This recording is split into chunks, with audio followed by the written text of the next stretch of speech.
The Senate will come to order. The chaplain, Dr. Black, will open the Senate with prayer.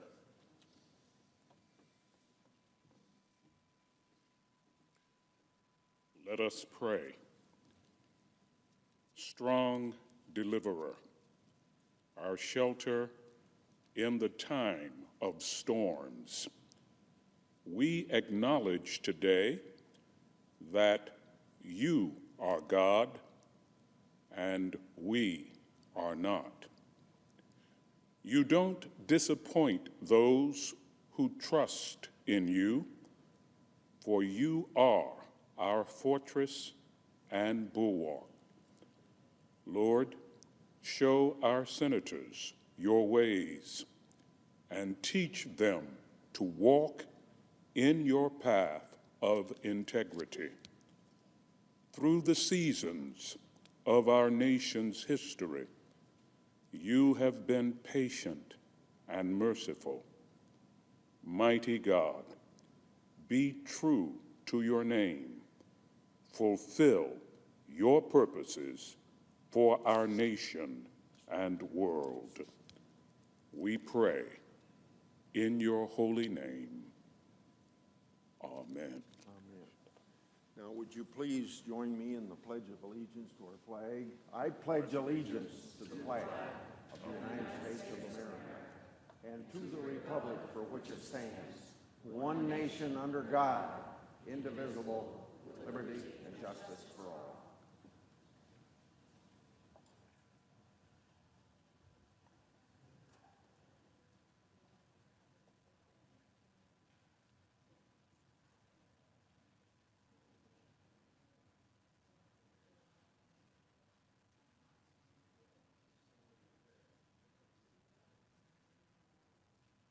Right now.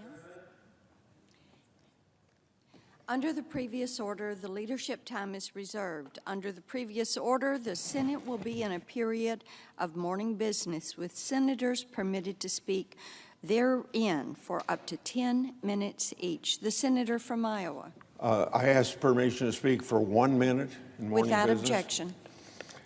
Last night, in the State of the Union address, President Trump called on Congress to put bipartisan legislation to lower prescription drug prices on his desk and that he would sign it.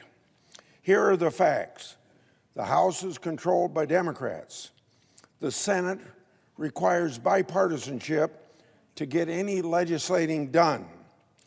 There are only a couple months left before the campaign season will likely impede anything from being accomplished in this Congress. So the time to act is right now. I'm calling on my colleagues on both sides of the aisle to get off the sidelines and work with me and Senator Wyden, as President Trump already is, to heed the call to action that he gave us last night and pass the Prescription Drug Pricing Reduction Act. It's the only significant bipartisan bill in town. President Trump, the AARP, and the Libertarian Cato think tank, to name just a few people involved, have all endorsed the bill. If you're serious about fulfilling promises to lower drug costs, my office door is open as Senator Wyden's door is open. It's time for the Senate to act and to deliver for the American people. I yield the floor. Madam President, Senator from Oregon. as United States Senators, our decisions build the foundation for future generations. I want those generations to know that I stood here on the floor of this chamber fighting for equal justice under law. I stood here to defend our Senate's responsibility to provide a fair trial with witnesses and documents. I stood here to say that when our president invites and pressures a foreign government to smear a political opponent and corrupt the integrity of our 2020 presidential election, he must be removed from office. As a number of my Republican colleagues have confessed, the House managers have proven their case. President Trump did sanction a corrupt conspiracy to smear a political opponent, former Vice President Joe Biden. President Trump assigned Rudy Giuliani, his personal lawyer, to accomplish that goal by arranging sham investigations by the government of Ukraine. President Trump advanced this corrupt scheme by instructing the three amigos, Ambassador Volker, Secretary of Energy Rick Perry, and Ambassador Gordon Sondland, to work with Rudy to this goal. President Trump did use the resources of America, including an Oval Office meeting and security assistance, to pressure Ukraine, which was at war with Russia, to participate in this corrupt conspiracy. The facts are clear. But do President Trump's acts rise to the level the framers envisioned for removal of a president? Or are they, as some colleagues in this chamber have said, simply inappropriate but not impeachable? With respect to those colleagues, inappropriate is lying to the public. Inappropriate is shunning our allies or failing to put your personal assets into a blind trust or encouraging foreign governments to patronize your properties. That's something that you might call inappropriate. But that word does not begin to encompass President Trump's actions in this case, a corrupt conspiracy comprising a fundamental assault on our Constitution. This conspiracy is far worse than Watergate. Watergate was about a break-in to spy on the Democratic National Committee. Bad, yes. Wrong, definitely. But Watergate didn't involve soliciting foreign interference to destroy the integrity of an election. It didn't involve an effort to smear a political opponent. Watergate did not involve an across-the-board blockade of access by Congress to witnesses and documents. If you believe that Congress was right to conclude that President Nixon's abuse of power merited expulsion from office, you have no choice but to conclude that President Trump's corrupt conspiracy merits his expulsion from office. President Trump should be removed from office this very day by action in this very chamber, but he will not be removed because this Senate has failed to conduct a full and fair trial to reveal the extensive dimensions of his conspiracy, and because the siren's call to party loyalty over country has infected this chamber. Every American understands what constitutes a full and fair trial. A full and fair trial has witnesses. A full and fair trial has documents. A full and fair trial does not begin with the jury foreman declaring that he is working hand in glove with the defendant. When discussing why the Senate tries impeachments, Alexander Hamilton stated, "Where else than in the Senate could have been found a tribunal sufficiently dignified or sufficiently independent for that daunting responsibility?" Every American should feel the sadness, the darkness, the tragedy of this moment in which this Senate is neither sufficiently dignified nor sufficiently independent for that responsibility. The Senate trial became a cover-up when the majority voted on January 22nd and again on January 31st to block all access to witnesses and documents. If this cover-up goes forward, it will be the latest in a set of corrupt firsts this Senate has achieved under Republican leadership. It has been the first Senate to ignore our constitutional responsibilities to debate and vote on a Supreme Court nominee in 2016. It became the first Senate to complete the theft of a Supreme Court seat from one administration, giving it to another in 2017. And now, it becomes the first Senate in American history to replace an impeachment trial with a cover-up. President Trump might want to consider this.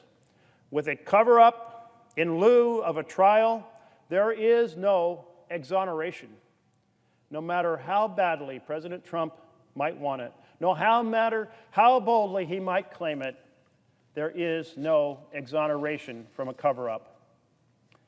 If this Senate fails to convict President Trump when we vote later today, we destroy our constitutional responsibility to serve as a check against the abuses of a runaway president. It's a devastating blow to the checks and balances which have stood at the heart of our Constitution. Our tripartite system is like a three-legged stool where each leg works in balance with the others. If one leg is cracked or weakened, well, that stool topples over.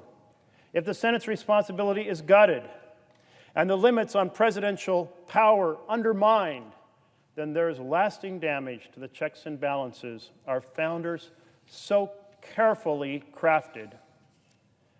Let's also be clear. The situation that we find ourselves in today, it didn't spring out of nowhere.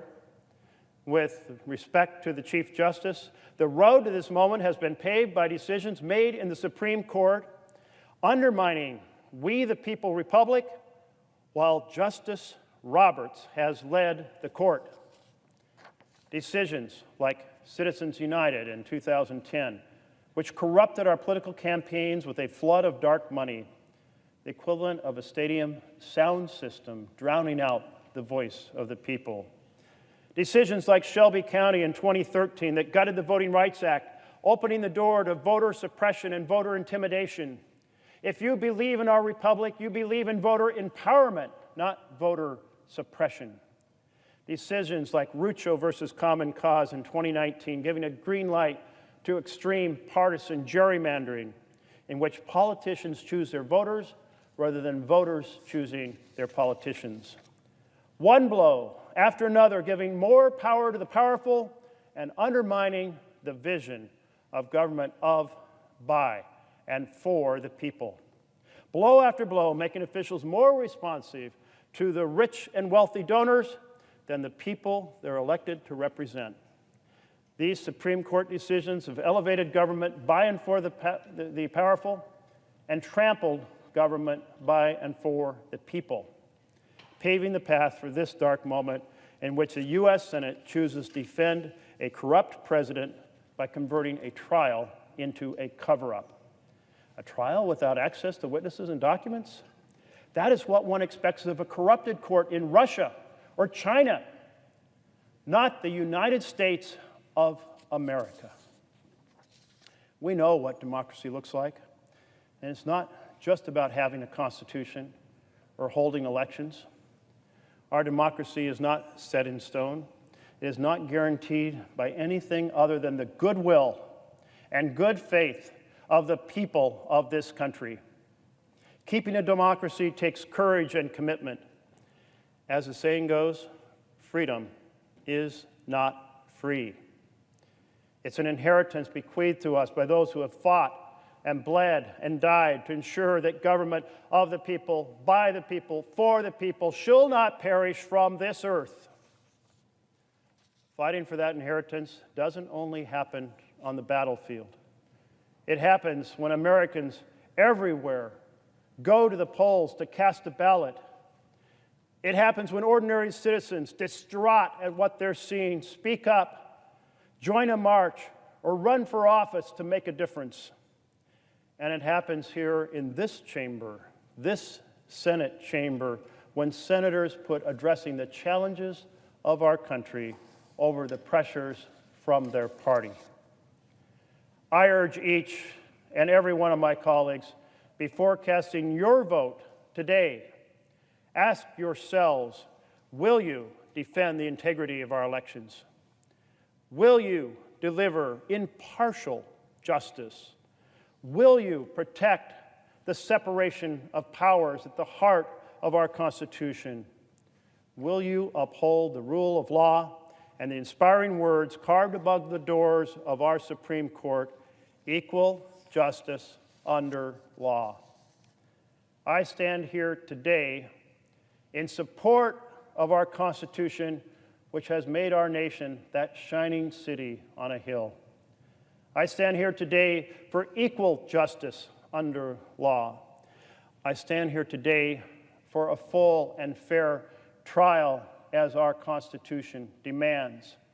I stand here today to say that a president who has abused this office by soliciting a foreign country to intervene in the election of 2020 and bias the outcome, that individual, that president, betraying the trust of the American people, undermining the strength of our Constitution, that president must be removed from office. I yield the floor.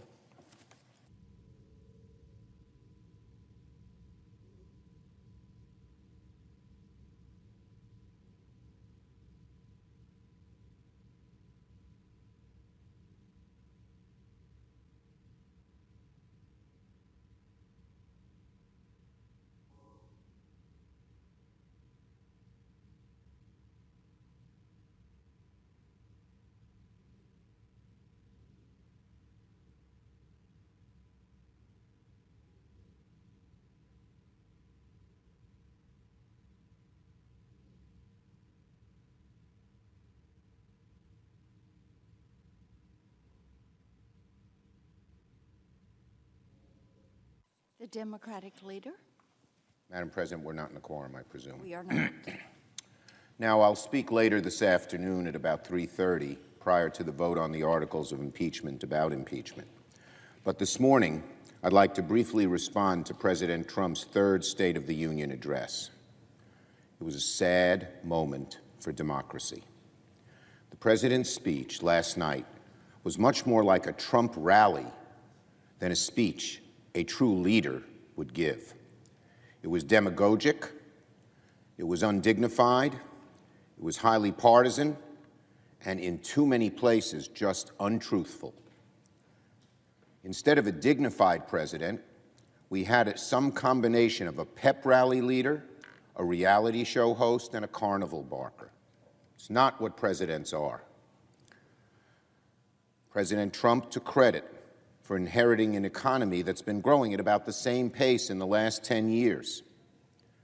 The bottom line is, in the last 3 years of the Obama administration, more jobs were created than under these 3 years of the Trump administration. And yet he can't resist digging at the past president, even though the past president on that economic number is better than him. He boasted about how many manufacturing jobs he created. Manufacturing jobs have gone down, in part because of the president's trade policies for 5 months this year or late last year. A 5-month-long recession last year. Farmers have struggled mightily. Farm income is way down.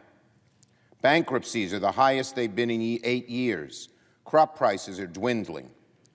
And markets may never recover from the damage of the president's trade war, as so many contracts for soybeans and other goods have gone to Argentina and Brazil, and these are not one-year contracts, these are long-term contracts. President Trump talked at length about health care, claiming amazingly at one point he will fight to protect patients with pre-existing conditions. This president just lies, He's in court right now trying to undo the protections for pre-existing conditions.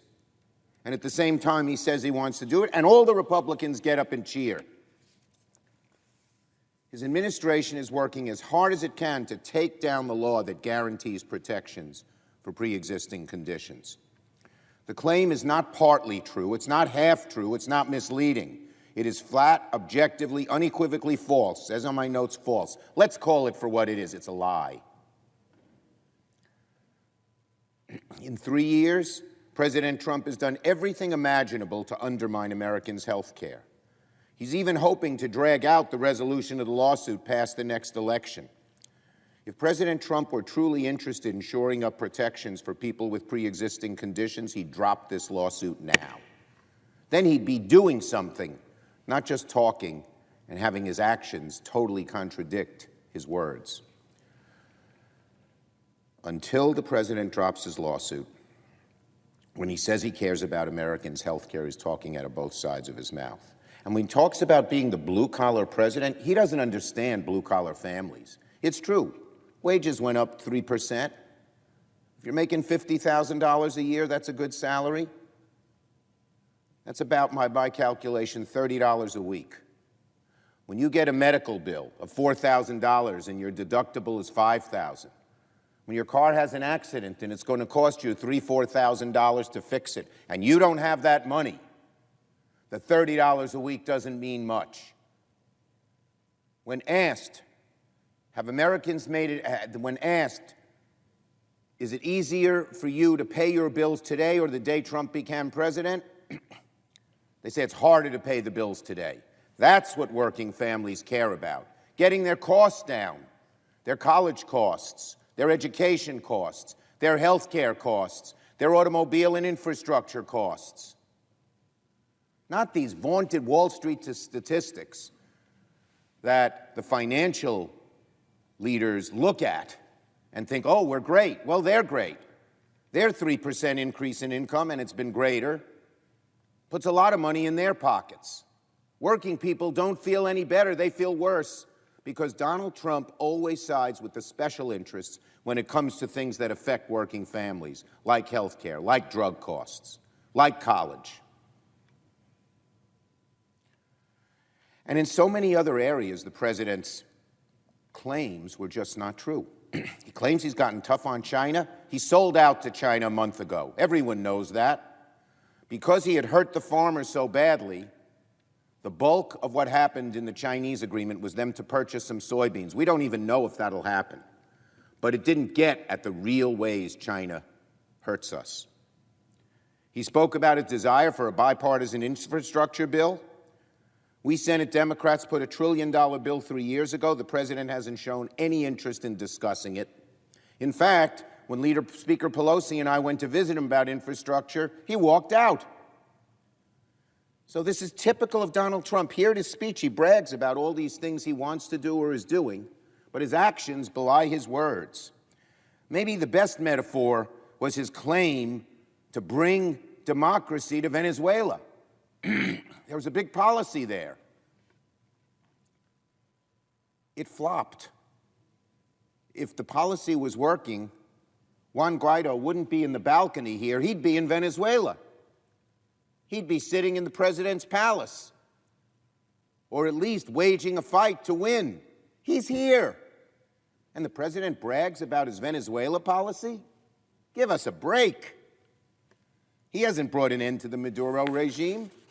The Maduro regime is more powerful today and more entrenched today than it was when the president began his anti-Maduro. Same thing with North Korea. Same thing with China. Same thing with Russia.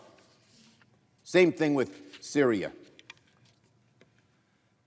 The matter of fact is, when the President Trump gets over an hour to speak, the number of mistruths, mischaracterizations, exaggerations, contradictions is breathtaking. No other president comes close. You know, the old expression says, watch what I do, not what I say. What the president does will be revealed Monday in his budget. That's what he wants to do. If past his prologue, almost everything in that budget will contradict what he said in his speech. In the past, he's cut money for health care, cut money for medical research, cut money for infrastructure, cut money for education, cut money to help kids with college, in every one of those things. And, ladies and gentlemen, I have faith in the American people. They will not be fooled. They're used to it. They can tell a little show here, a non-reality show, when they see one. They know it's a show. It's done for their amusement, their titillation, but it doesn't improve America. Working people are not happy. The middle class is struggling to stay in the middle class. Those struggling to get to the middle class find it harder to get there. Their path is steeper. Far more than the president's speech, the president's budget is what truly reveals his priorities. The budget will be the truth serum, and in a few days, the American people will see how many of the president's words here are reality. I expect very few will be. I yield the floor.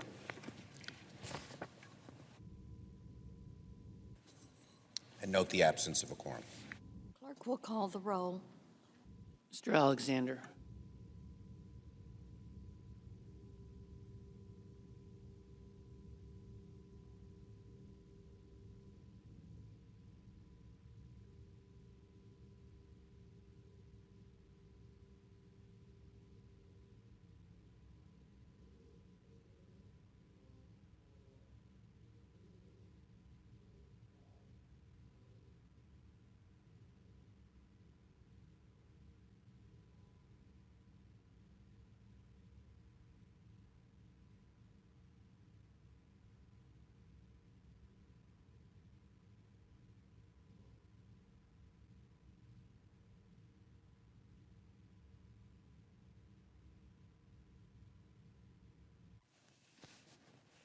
Madam President, Senator from Texas, Madam President, I'd ask unanimous consent that the quorum call be dispensed with. without objection. Madam President, I'd ask unanimous consent that following my oral remarks, that a more extensive written remarks that I prepared appear in the record. Without objection. Thank you. Madam President, over the last months, our country has been consumed by a single word, one that we don't use often in our ordinary parlance. That word, of course, is impeachment. It's filled our news channels, Twitter feeds, and dinner conversations. It's led to a wide-ranging debate on everything from the constitutional doctrines of separation of powers to due process of law, two concepts which are the most fundamental building blocks of who we are as a nation. And it's even prompted those who typically have no interest in politics to tune in to C-SPAN or their favorite cable news channel. The impeachment of a president of the United States is simply the gravest undertaking we can pursue in this country. It is the nuclear option in our Constitution. It's a choice of last resort when a president has committed a crime so serious that Congress must act rather than leave the choice to the voters in the election. The framers of the Constitution granted this awesome power to the United States Congress and placed their confidence in the Senate to use it only when absolutely necessary, when there is no other choice. This is a rare, historic moment for the members of this chamber, faced by the Senate only on two previous occasions during our Constitution's 232-year history, only 2 times previously. We should be extraordinarily vigilant to make sure that the impeachment power does not become a regular feature of our differences, and in the process, cheapen the vote of the American people. Soon, members of the Senate will determine whether, for the first time in our history, a president will be removed from office, and then decide whether he will be barred from the ballot in 2020. The question all senators have to answer is, did the president commit, in the words of the Constitution, a high crime and misdemeanor that warrants his removal from office, or should he be acquitted of the charges made by the House? I've done my best to listen intently to both sides as they presented their cases during the trial, and I'm confident in saying that President Trump should be acquitted and not removed from office. First, the Constitution gives the Congress the power to impeach and remove a president from office only for treason, bribery, and other high crimes and misdemeanors. But the 2 articles of impeachment passed by the House of Representatives failed to meet that standard. The first charge, as we know, is abuse of power. House Democrats alleged that the president withheld military aid from Ukraine in exchange for investigations of Joe and Hunter Biden. But they failed to bring forward compelling and unassailable evidence of any crime. Again, the Constitution talks about treason, bribery, or other high crimes and misdemeanors, clearly a criminal standard, and thus failed to meet their burden of proof. And certainly, the House managers did not meet the high burden required to remove the president from office effectively nullifying the will of tens of millions of Americans just months before the next election. What's more, the House's vague charge in the first article is equivalent to acts considered and rejected by the framers of our Constitution. That brings us to the second article we're considering, obstruction of Congress. During the House inquiry, Democrats were upset because some of the president's closest advisors and their most sought-after witnesses did not testify. To be clear, some of the executive branch witnesses were among the 13 witnesses whose testimony we did hear during the Senate trial. But for those witnesses for whom it was clear the administration would claim a privilege, almost certainly leading to a long court battle, the House declined to issue the subpoenas and certainly did not seek judicial enforcement. Rather than addressing the privilege claims in court, as happened in the Nixon and Clinton impeachments, the Democrat managers moved to impeach President Trump for obstruction of Congress for protecting the presidency itself from a partisan abuse of power by the House. Removing the president from office for asserting long-recognized and constitutionally grounded privileges that have been invoked by both Republicans and Democrat presidents would set a very dangerous precedent and would do violence to the Constitution's separation of powers design. In effect, it would make the presidency itself subservient to Congress.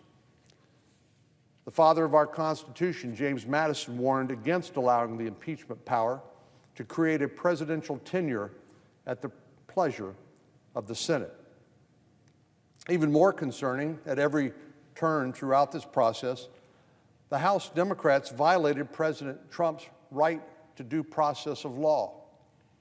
All American law is built on a constitutional foundation securing basic rights and rules of fairness for a citizen accused of wrongdoing. It's undisputed that the House excluded from the president's legal team from both the closed-door testimony and almost the entirety of the House's 78-day inquiry. They channeled personal, policy, and political grievances and attempted to use the most solemn responsibility of Congress to bring down a political rival in a partisan process. It's no secret that Democrats' crusade to remove the president began more than 3 years ago on the very day that he was inaugurated. On January the 20th, 2017, the Washington Post ran a story with the headline, "The campaign to impeach President Trump has begun." At first, Speaker Pelosi wisely resisted. Less than a year ago, she said, quote, "Impeachment is so divisive to the country that unless there is something so compelling and overwhelming and bipartisan, I don't think we should go down that path because it divides the country." And she was right. But when she couldn't hold back the stampede of her caucus, she did a 180-degree about-face. She encouraged Senate Democrats to rush through an impeachment inquiry before an arbitrary Christmas deadline. And in the end, the articles passed with support from only a single party, not bipartisan.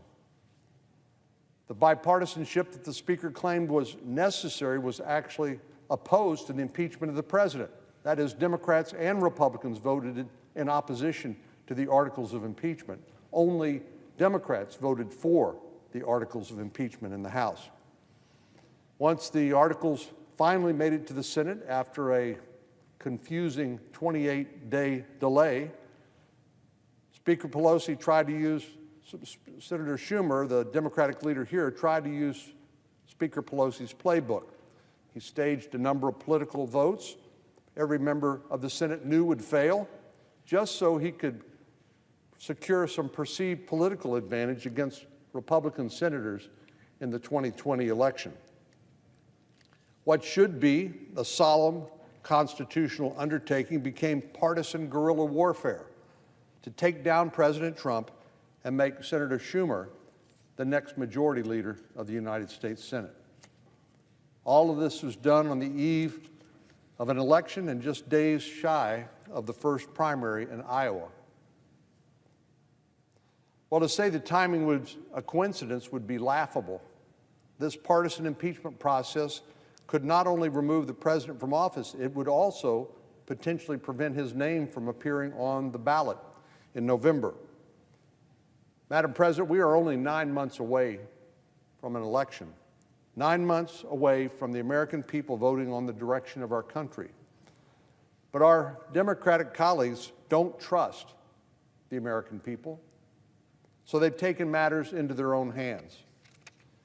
This politically motivated impeachment sets a dangerous precedent. This is a very important point. This is not just about President Trump.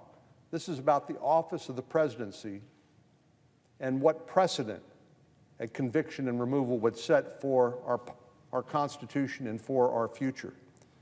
If successful, this would give a green light to future Congresses to weaponize impeachment to defeat a political opponent for any action, even a failure to kowtow to Congress's wishes.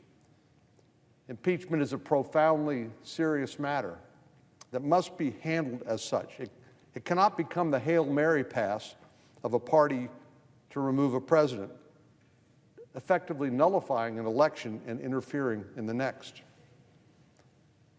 I think we should all believe that the results of the next election should be decided by the American people, not by Congress.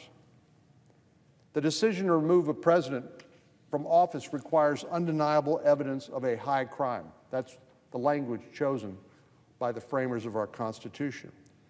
But despite our colleagues' best attempts, the facts they presented simply don't add up to that standard. House managers failed to meet their heavy burden of proof that President Trump, beyond a reasonable doubt, committed a crime, let alone a high crime. Therefore, Madam President, I will not vote to convict the president. I hope our Democratic colleagues will finally accept the results of this trial, just as they have not accepted the results of the 2016 election. And I hope they won't take the advice of Congresswoman Waters, Maxine Waters in the House, and open a second impeachment inquiry. It's time for our country to come together, to heal the wounds that divide us, and to get the people's work done. It's no doubt, as Speaker Pelosi observed in March of 2019, that impeachment is a source of division in our country. And it's always also a period of great sadness. If this partisan impeachment were to succeed, my greatest fear is it would become a routine process for every president who serves with the House majority of the opposite party. And we would find ourselves in a reoccurring impeachment nightmare every time we elect a new president. Our country is deeply divided and damaged by this partisan impeachment process. It's time for us to bring it to a close and to let the wounds from this unnecessary and misguided episode heal. Madam President, I yield the floor, and I would note the absence of a quorum. The clerk will call the roll. Mr. Alexander.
Madam President. The senator from Missouri is recognized. Madam President, I ask unanimous consent that further proceedings on the quorum call be dispensed with. Without objection. Madam President, I come here today with the business of impeachment before this chamber, and it should hardly be necessary at this late juncture to outline again the train of abuses and distortions and outright lies that have brought us to today's impeachment vote. The secret meetings in the Capitol basement, the closed hearings without due process or basic fairness, the failure of the House to follow their own rules and authorize an impeachment inquiry, and then the bipartisan vote against impeachment, the attempt to manipulate or even prevent a trial here in the United States Senate, holding the articles of impeachment for 33 days in brazen defiance of the Constitution's mandates. The House Democrats have given us the first purely partisan impeachment in our history, and the first attempt to remove an elected president that does not even allege unlawful conduct. And animating it all has been the bitter resentment of a professional political class that cannot accept the verdict of the people in 2016, that cannot accept the people's priorities, and that now seeks to overturn the election and entrench themselves in power. That's how we arrived at this moment. That's how we got here, and that's what this is really about. And now, Madam President, it is time to bring this fiasco to a close. It is time to end the cycle of retribution and payback and bitterness. It is time to end the abuse of our institutions. And it is time to let the verdict of the people stand. And so I will vote today to acquit the president of these charges. You know, it's been clear for a long time that impeachment is not a priority of the people. It's not even close. It is a pipe dream of politicians. And as the Democrats have forced it on this country over these many months, it has sapped our energy and diverted our attention from the real issues that press upon our country, the issues the people of this nation have tried to get this town to care about for years. I mean the crisis of surging suicides and drug addiction that is driving life expectancy down in my state and across this nation. I mean the crisis at the border where those drugs are pouring across. I mean the crisis of skyrocketing health care costs, which burden families, young and old, with bills they cannot pay. I mean the crisis of affordable housing, which robs parents of a safe place to raise their children and build a life. I mean the crisis of trafficking and exploitation, which robs our young girls and boys of a future and our society of their innocence. I mean the crisis of the family farm and the crisis of education costs for those who go to college and the lack of good-paying jobs for those who don't. The crisis of connectivity in our heartland, where too many school children can't access the internet even to do their homework at night. I mean the crisis of unfair trade and lost jobs and broken homes, and I could go on. My point, Madam President, is this. When I listen to the people of my state, I don't hear about impeachment. No, I hear about the problems of home and neighborhood, of family and community, about the loss of faith in our government, and about the struggle to find hope for the future. And this town owes it to these Americans, the ones who sent us here, finally to listen, finally to act, finally to do something that really matters to them. We must leave this impeachment circus behind us and ensure that our Constitution is never again abused in this way. It is time to turn the page.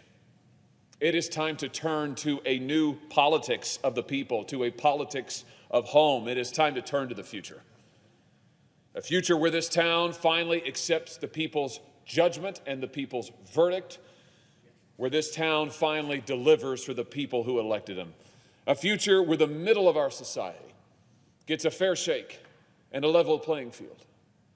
A future where maybe this town will finally listen. When I think of all the energy and all the effort that has been expended on this impeachment crusade over almost 3 years now, I wonder what might have been. Today is a sad day, Madam President, but it does not have to remain that way. Imagine what we might achieve for the good of this nation if we turn our energy and our effort to the work of the American people. Imagine what we could do to keep families in their homes, to bring new possibility to the nation's heartland, to care for our children in every part of this society. Imagine what we could do to lift up the most vulnerable among us who have been exploited and trafficked and give them new hope and new life. Imagine what we can do for those who have been forgotten, from our rural towns to our inner cities. Imagine what we could do to give them control over their own destinies. Mr. President, we can find the common good. We can push the boundaries of the possible. We can rebuild this nation if we will listen to the American people. So let us begin. Thank you, Madam President. I yield the floor. Madam President. The senator from Tennessee is recognized. Thank you, Madam President. Madam President, in this impeachment proceeding, I worked with other senators to make sure that we had the right to ask for more documents and witnesses, but there was no need for more evidence to prove something that I believed had already been proven and that did not meet the United States Constitution's high bar for an impeachable offense. There was no need for more evidence to prove that the president asked Ukraine to investigate Joe Biden and his son Hunter. He said this on television on October 3rd, 2019, and he said it during his July 25th, 2019 telephone call with the president of Ukraine. There was no need for more evidence to conclude that the president withheld United States aid, at least in part, to pressure Ukraine to investigate the Bidens. The House managers had proved this with what they called a, quote, mountain of overwhelming evidence. One of the managers said it was proved beyond the shadow of a doubt. There was no need to consider further the frivolous second article of impeachment that would remove from the president and future presidents, remove from this president for asserting his constitutional prerogative to protect confidential conversations with his close advisors.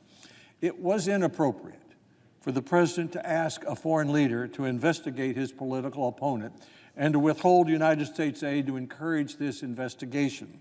When elected officials inappropriately interfere with such investigations, it undermines the principle of equal justice under the law.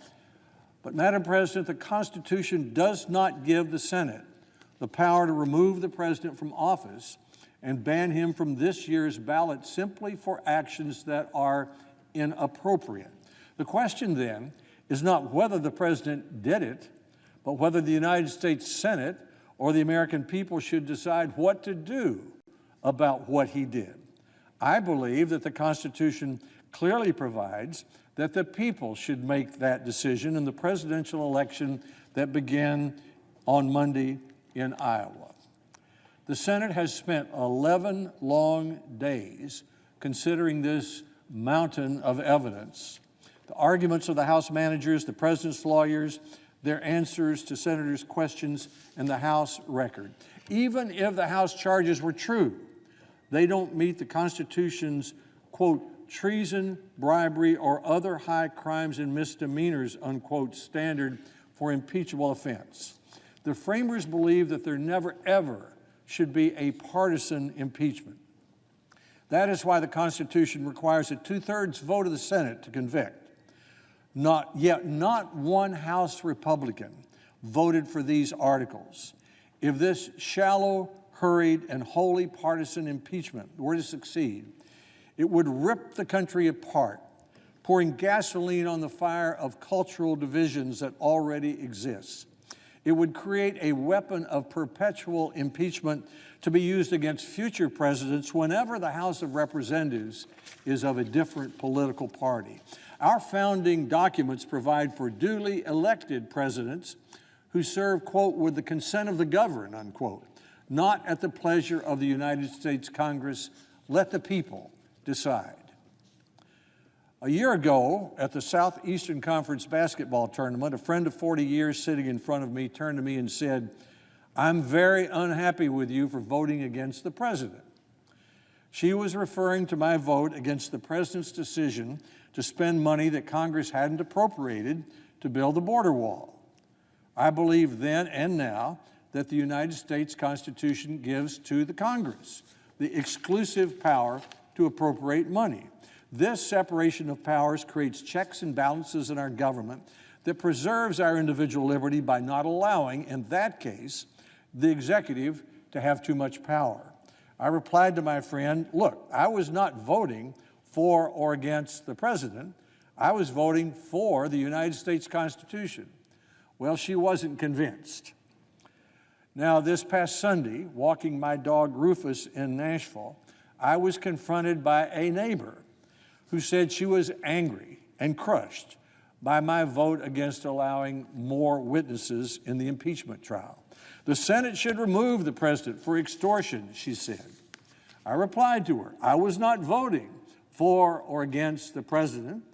I was voting for the United States Constitution, which in my view does not give the Senate the power to remove a president from his office and from this year's election ballot simply for actions that are inappropriate.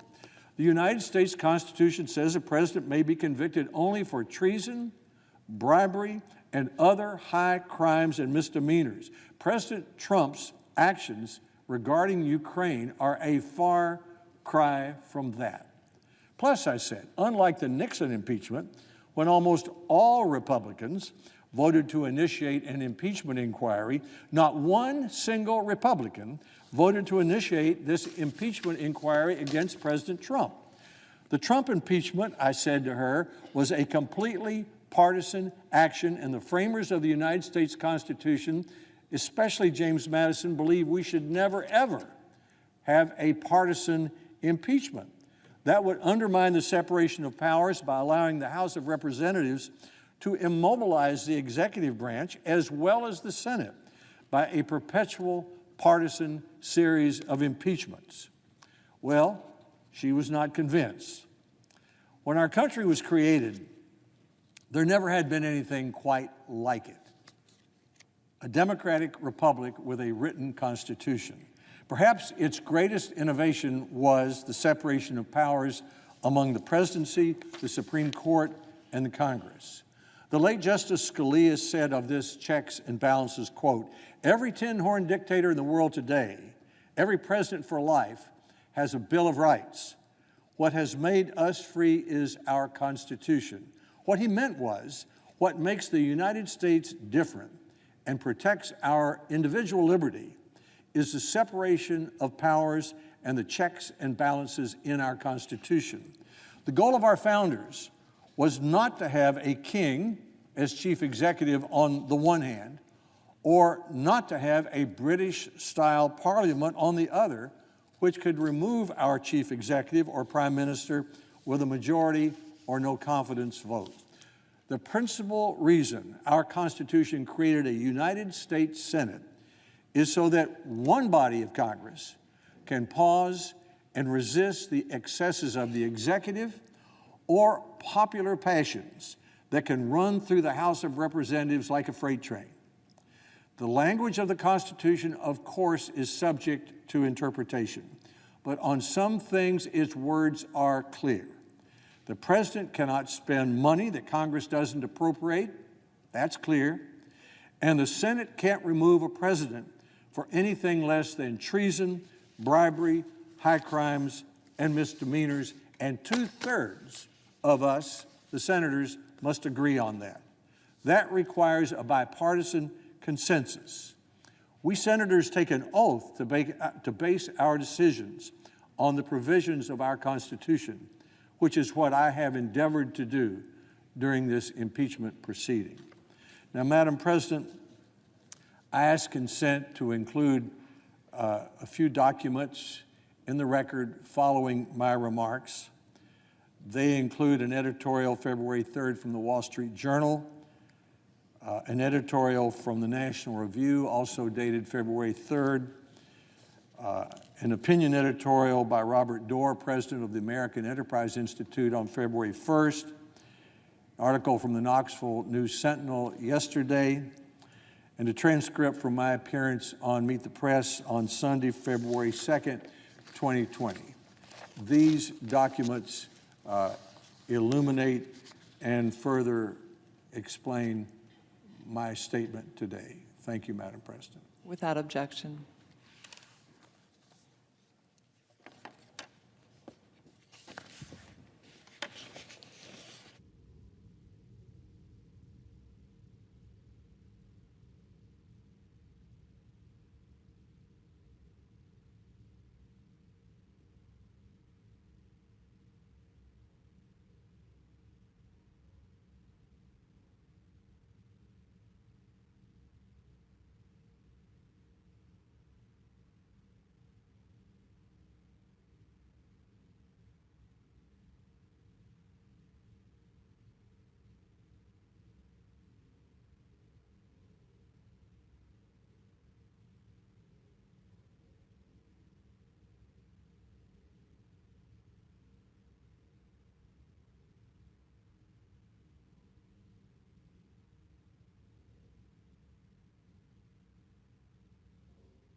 The senator from Nebraska is recognized. We are not in a quorum call. That's correct. I ask unanimous consent to introduce into the Senate record and into the impeachment trial record an op-ed that I wrote in the Omaha World-Herald this morning. Without objection. Thank you.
Mr. President.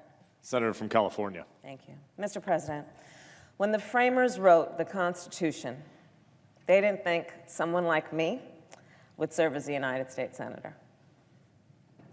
But they did envision someone like Donald Trump being President of the United States, someone who thinks he is above the law and that rules don't apply to him. So they made sure our democracy had the tool of impeachment to stop that kind of abuse of power. The House managers have clearly laid out a compelling case and evidence of Donald Trump's misconduct. They have shown that the President of the United States of America withheld military aid and a coveted White House meeting for his political gain. He wanted a foreign country to announce, not actually conduct, announce an investigation into his political rivals.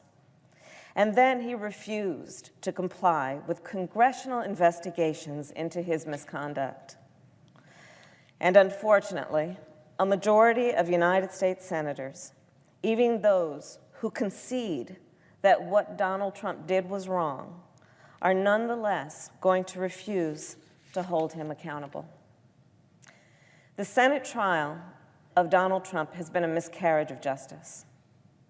Donald Trump is going to get away with abusing his position of power for personal gain, abusing his position of power to stop Congress from looking into his misconduct, and falsely claiming he's been exonerated.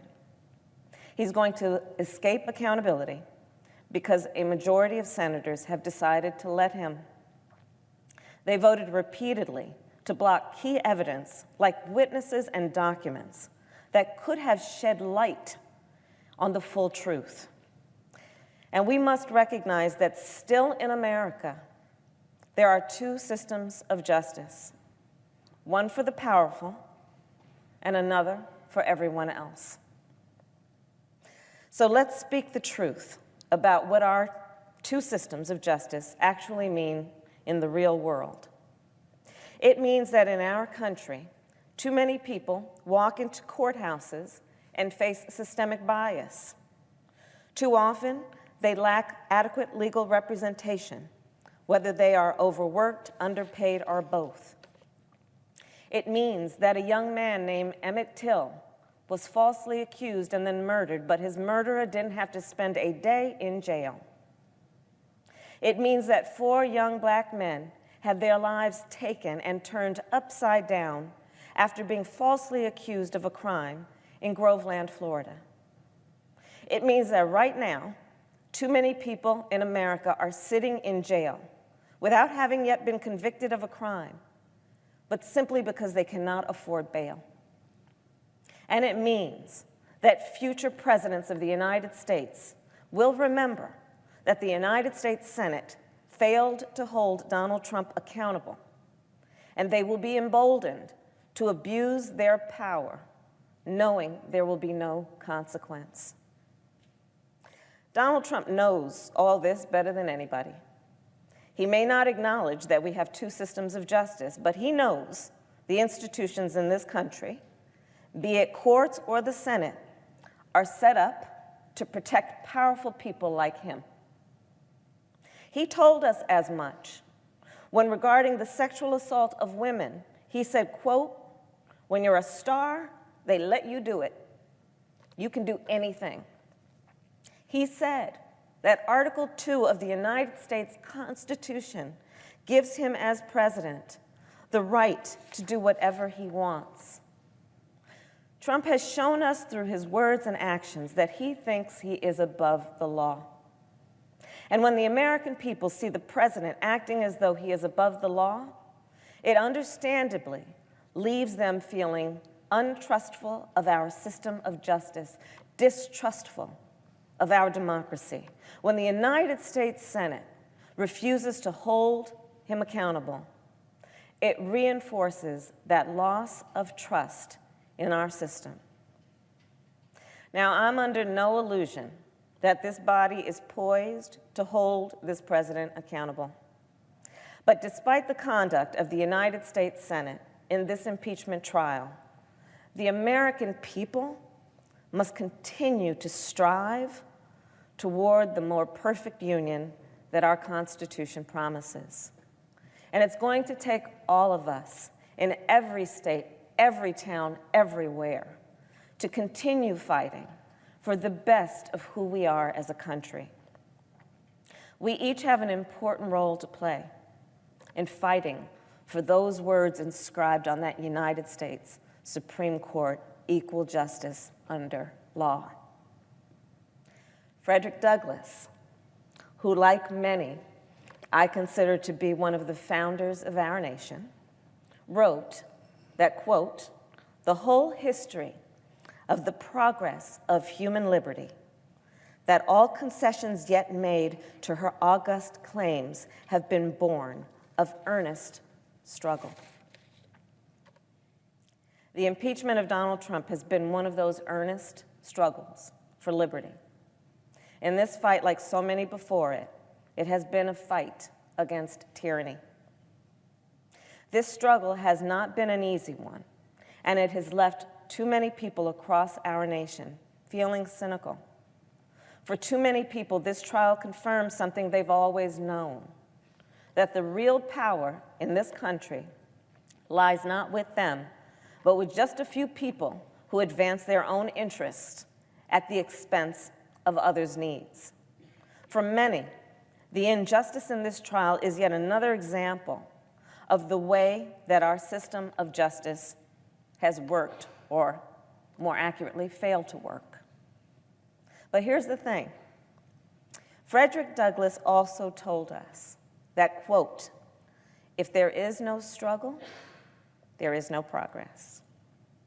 He went on to say, "Power concedes nothing without a demand." And he said, "It never did, and it never will." In order to wrestle power away from the few people at the very top who abuse their power, the American people are going to have to fight for the voice of the people and the power of the people. We must go into the darkness to shine a light, and we cannot be deterred, and we cannot be overwhelmed, and we cannot ever give up on our country. We cannot ever give up on the ideals that are the foundation for our system of democracy. We can never give up on the meaning of true justice. And it is part of our history, our past, clearly our present, and our future, that in order to make these values real, in order to make the promise of our country real, we can never take it for granted. There will be moments in time and history where we experience incredible disappointment, but the greatest disappointment of all will be if we give up. We cannot ever give up fighting for who we know we are. And we must always see who we can be, unburdened by who we have been. That is the strength of our nation. So after the Senate votes today, Donald Trump will want the American people to feel cynical. He will want us not to care. He will want us to think that he is all-powerful and we have no power. But we're not going to let him get away with that. We're not going to give him what he wants, because the true power and potential of the United States of America resides not with the president, but with the people, all the people. So in our long struggle for justice, I will do my part by voting to convict this lawless president and remove him from office. And I urge my colleagues to join me on the right side of history. I yield the floor.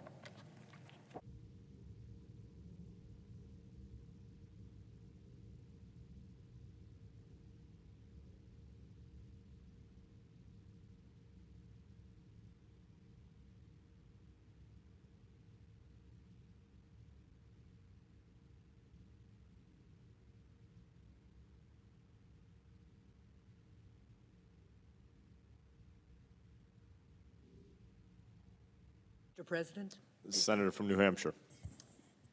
Mr. President, considering whether to convict a President of the United States on articles of impeachment is a solemn and consequential duty, and I do not take it lightly. Even before we had a country, our founders put forward the notion of country first, pledging in the Declaration of Independence their lives, fortunes, and sacred honor, a pledge they made to an idea, imagining and hoping for a country where no one was above the law, where no one had absolute power. My dad, a World War II veteran, and my mom raised me to understand that this is what made our country the unique and indispensable democracy that it is. My obligation throughout this process has been to listen carefully to the case that the House managers put forward and the defenses asserted by the President's lawyers, and then to carefully consider the constitutional basis for impeachment, the intent of our founders, and the facts. That's what I have done over the past few days. The Senate heard extensive presentations from both sides and answers to the almost 200 questions that senators posed to the House managers and the President's advocates. The facts clearly show that President Trump abused the public's sacred trust by using taxpayer dollars to extort a foreign government into providing misinformation about a feared political opponent. Let me repeat that. The President of the United States used taxpayer money that had been authorized, obligated, and cleared for delivery as critical military aid to Ukraine to try to force that country to interfere in our elections. He violated the law and the public trust, and he put our national security and the lives of Ukrainian soldiers on the front lines of Russian aggression at risk. Although the country was alerted to the possibility that the President had crossed a critical line because of revelations about his now infamous July 25th phone call, it is not the phone call alone that led to the President's impeachment. Instead, the phone call was a pivotal point in a scheme that had started earlier, spearheaded by President Trump's personal lawyer, Rudy Giuliani. Mr. Giuliani has acknowledged that he was doing the President's personal and political bidding when he engaged with the Ukrainian government. And as the newly elected anti-corruption Ukrainian government came into power, in need of recognition and support from the United States, President Trump forced officials from Ukraine and the United States to negotiate through Mr. Giuliani, conflating his personal and political interests with the national security and diplomatic interests of our country. And then, as President Zelensky resisted the request that he concoct and announce a fake investigation into the Bidens, the President and Mr. Giuliani increased the pressure. Suddenly, and without explanation or a legally required notification to Congress, the President ordered that previously approved and critically needed military aid to Ukraine be held up. Mr. Trump, at first through Mr. Giuliani, and then directly solicited interference with an American election from a foreign government. And he ordered others in his administration to work with Mr. Giuliani to ensure this scheme's success. Mr. President, while there is still more evidence that the Senate should have subpoenaed, both witnesses and documents, that would have given us a more complete understanding of what happened, we know as much as we do because of the courage and strength of American patriots who put country before self. Patriots like the intelligence community whistleblower, who was followed by Army Lieutenant Colonel Alexander Vindman, and former U.S. ambassadors to Ukraine, Marie Yovanovitch and William Taylor, as well as current members of the administration. These Americans who came forward were doing exactly what we always ask of citizens. If you see something wrong, you need to speak up. See something, say something. It is a fundamental part of citizenship to alert each other to danger, to act for the greater good, to care about each other and our country without regard to political party. When Americans step forward, sometimes at real risk to themselves, they rightly expect that their government will take the information they provide and act to make them safer, to protect their fundamental rights, That's the understanding between the American people and their representative government. And while the brave women and men who appeared before the House did their jobs, the Senate under this majority has unfortunately not. Rather than gathering full, relevant testimony under oath and with the benefit of cross-examination, the Senate majority has apparently decided that despite what it has heard, it is not interested in learning more. Not interested in learning more about how a president, his personal agent, and members of his administration corrupted our foreign policy and put our nation's security at risk. Not interested in learning more about how they plan to use the power of his office to tilt the scales of the next election to ensure that he stays in power. Not interested in learning more about how they worked to cover it up. Increasingly, over the last few days, the President's defense team and more of my colleagues here in the Senate have acknowledged the facts of the President's scheme. Their argument has shifted from he didn't do it to he had a right to he won't do it again, or even it doesn't really matter. I disagree so strongly. The idea that in our country, established by the very rejection of a monarchy, the president has absolute power is absurd, as is the idea that this president, whose conduct is ultimately the cause of this entire process, will suddenly stop. President Trump continues to invite foreign powers to interfere with our elections, maintaining to this day that it was, quote, a perfect call. Mr. President, our founders knew that all people, all leaders, are fallible human beings. And they knew that our system of checks and balances could survive some level of human frailty, even in as important an office as the presidency. The one thing that they feared it could not survive was a president who would put self-interest before the interests of the American people, or who didn't understand the difference between the two. As citizen-in-chief and one wielding enormous power, presidents must put country first. So our founders knew that we needed a mechanism to hold presidents accountable for behavior that violated that basic understanding and that would threaten our democracy. And they provided a mechanism for removal outside of the election process because of the immense damage a president could do in the time between elections. Damage in the case of this president's continuing behavior to our national security and election integrity. Our founders believed that they were establishing a country that would be unique in the history of humankind, a country that would be indispensable, built on the rule of law, not the whims of a ruler. Generation after generation of Americans have fought for that vision because of what it has meant to our individual and collective success and to the progress of humankind worldwide. That's the America that I have sworn an oath to protect.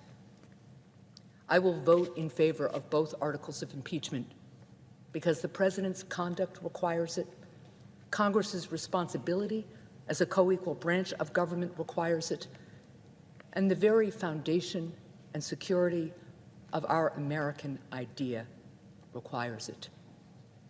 Thank you, Mr. President, and I yield the floor.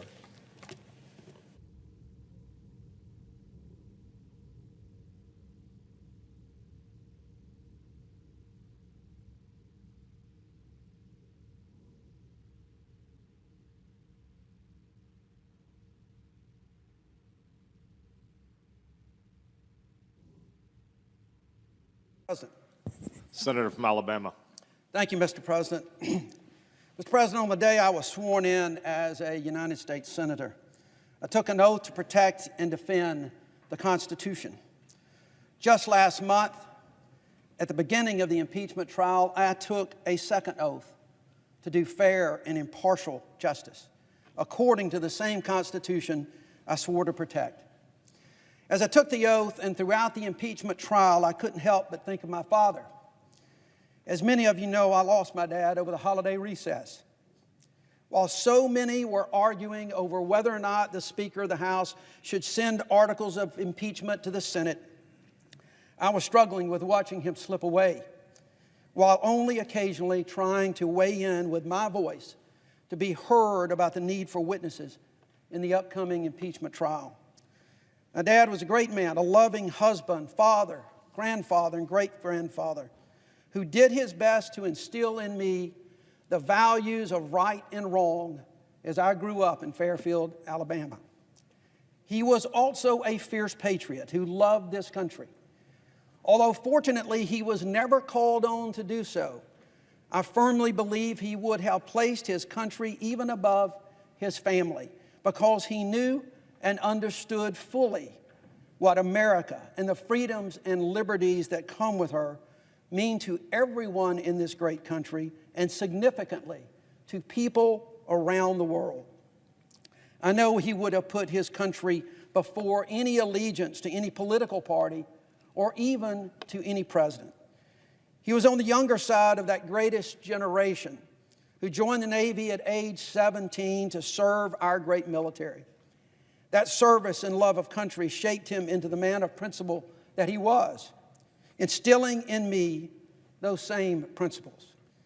And think of him, his patriotism, his principles, and how he raised me. I am reminded of Robert Kennedy's words that were mentioned in this trial. Few men are willing to brave the disapproval of their fellows, the censure of their colleagues, the wrath of their society. Moral courage is a rarer commodity than bravery in battle or great intelligence. Yet it is the one essential, vital quality for those who seek to change a world that yields most painfully to change. Candidly, to my colleagues on both sides of the aisle, I fear that moral courage, country before party, is a rare commodity these days. We can write about it and talk about it in speeches and in the media, but it is harder to put into action when political careers may be on the line. Nowhere is the dilemma more difficult than in an impeachment of the President of the United States. Very early on in this process, I implored my colleagues on both sides of the aisle in both houses of Congress to stay out of their political and partisan corners. Many did, but so many did not. Even the media continually view this entire process through partisan political eyes and how it may or may not affect an election. That is unfortunate. The country deserves better, and we must find a way to move beyond such partisan divides. The solemn oaths that I have taken have been my guides during what has been a difficult time for the country, my state, and for me personally. I did not run for the Senate hoping to participate in the impeachment trial of a duly elected president, but I cannot and will not shrink from my duty to defend the Constitution and to do impartial justice. In keeping with my oath as senator and my oath to do impartial justice, I resolved that throughout this process I would keep an open mind, to consider the evidence without regard to political affiliation, and to hear all of the evidence before making a final decision on either charge against the president. I believe that my votes later today will reflect that commitment. With the eyes of history upon us, I'm acutely aware of the precedents that this impeachment trial will set for future presidencies and Congresses. Unfortunately, I do not believe that those precedents are good ones. I am particularly concerned that we have now set a precedent that the Senate does not have to go forward with witnesses or review documents, even when those witnesses have firsthand information. And the documents would allow us to test not just the credibility of witnesses, but also test the words of counsel of both parties. It is my firm belief that the American people deserve more. In short, witnesses and documents would provide the Senate and the American people with a more complete picture of the truth. And I believe the American people deserve nothing less. That's not to say, however, that there is not sufficient evidence in which to render a judgment. There is. As a trial lawyer, I once explained this process to a jury as like putting together the pieces of a puzzle. When you open the box and spread all the pieces on the table, it's just an incoherent jumble. But one by one, you hold those pieces up, and you hold them next to each other and see what fits and what doesn't. And even if, as was often the case in my house growing up, you're missing a few pieces, even important ones, you more often than not see the picture. As I've said many times, I believe the American people deserve to see a completed puzzle, a picture with all of the pieces, pieces in the form of documents and witnesses with relevant firsthand information, which would have provided valuable context, corroboration, or contradiction to that which we have heard. But even with missing pieces, our common sense and life's experiences allow us to see the picture as it comes into full view. Throughout the trial, one piece of evidence continued to stand out for me. It was the President's statement that under the Constitution, we have Article 2 and I can do anything I want. That seems to capture this President's belief about the presidency, that he has unbridled power, unchecked by Congress or the judiciary or anyone else. That view, dangerous as it is, explains the President's actions toward Ukraine and Congress. The sum of what we've seen and heard is, unfortunately, a picture of a president who has abused the great power of his office for personal gain. A picture of a president who has placed his personal interest well above the interest of the nation, and in so doing, threatened our national security, the security of our European allies, and the security of Ukraine. The evidence clearly proves that the president used the weight of his office and the weight of the United States government to seek to coerce a foreign government to interfere in our election for his personal political benefit. His actions were more than simply inappropriate. They were an abuse of power. When I was a lawyer for the Alabama Judicial Inquiry Commission, there was a saying that the chairman of the Inquiry Commission and one of Alabama's great judges used to say, Randall Cole. Judge Cole used to say about judges who strayed from the canons of ethics that the judge left his post. Sadly, President Trump left his post with regard to the withholding of military aid to Ukraine and a White House visit for the new Ukrainian president. And in so doing, he took the great powers of the office of the President of the United States with him. Impeachment is the only check on such presidential wrongdoing. The second article of impeachment, obstruction of Congress, gave me more pause. I've struggled to understand the House's strategy and their failure to fully pursue documents and witnesses, and wished that they had done more. However, after careful consideration of the evidence developed in the hearings, the public disclosures, the legal precedents in the trial, I believe that the President deliberately and unconstitutionally obstructed Congress by refusing to cooperate with the investigation in any way. While I am sensitive to protecting the privileges and immunities afforded to the President and his advisors, I believe it's critical to our constitutional structure that we also protect the authorities of the Congress of the United States. Here, it was clear from the outset that the President had no intention whatsoever of accommodating Congress when he blocked both witnesses and documents from being produced. In addition, he engaged in a course of conduct to threaten potential witnesses and smear the reputations of the civil servants who did come forward and provide testimony.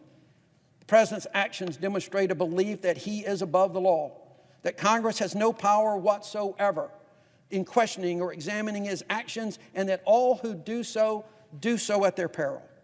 That belief, unprecedented in history of this country, simply must not be permitted to stand. To do otherwise risks guaranteeing that no future whistleblower or witness will ever come forward, and no future president, Republican or Democrat, will be subject to congressional oversight as mandated by the Constitution, even when the President has so clearly abused his office and violated the public trust. Accordingly, I will vote to convict the President on both articles of impeachment. In doing so, I am mindful that in a democracy there is nothing more sacred than the right to vote and respecting the will of the people.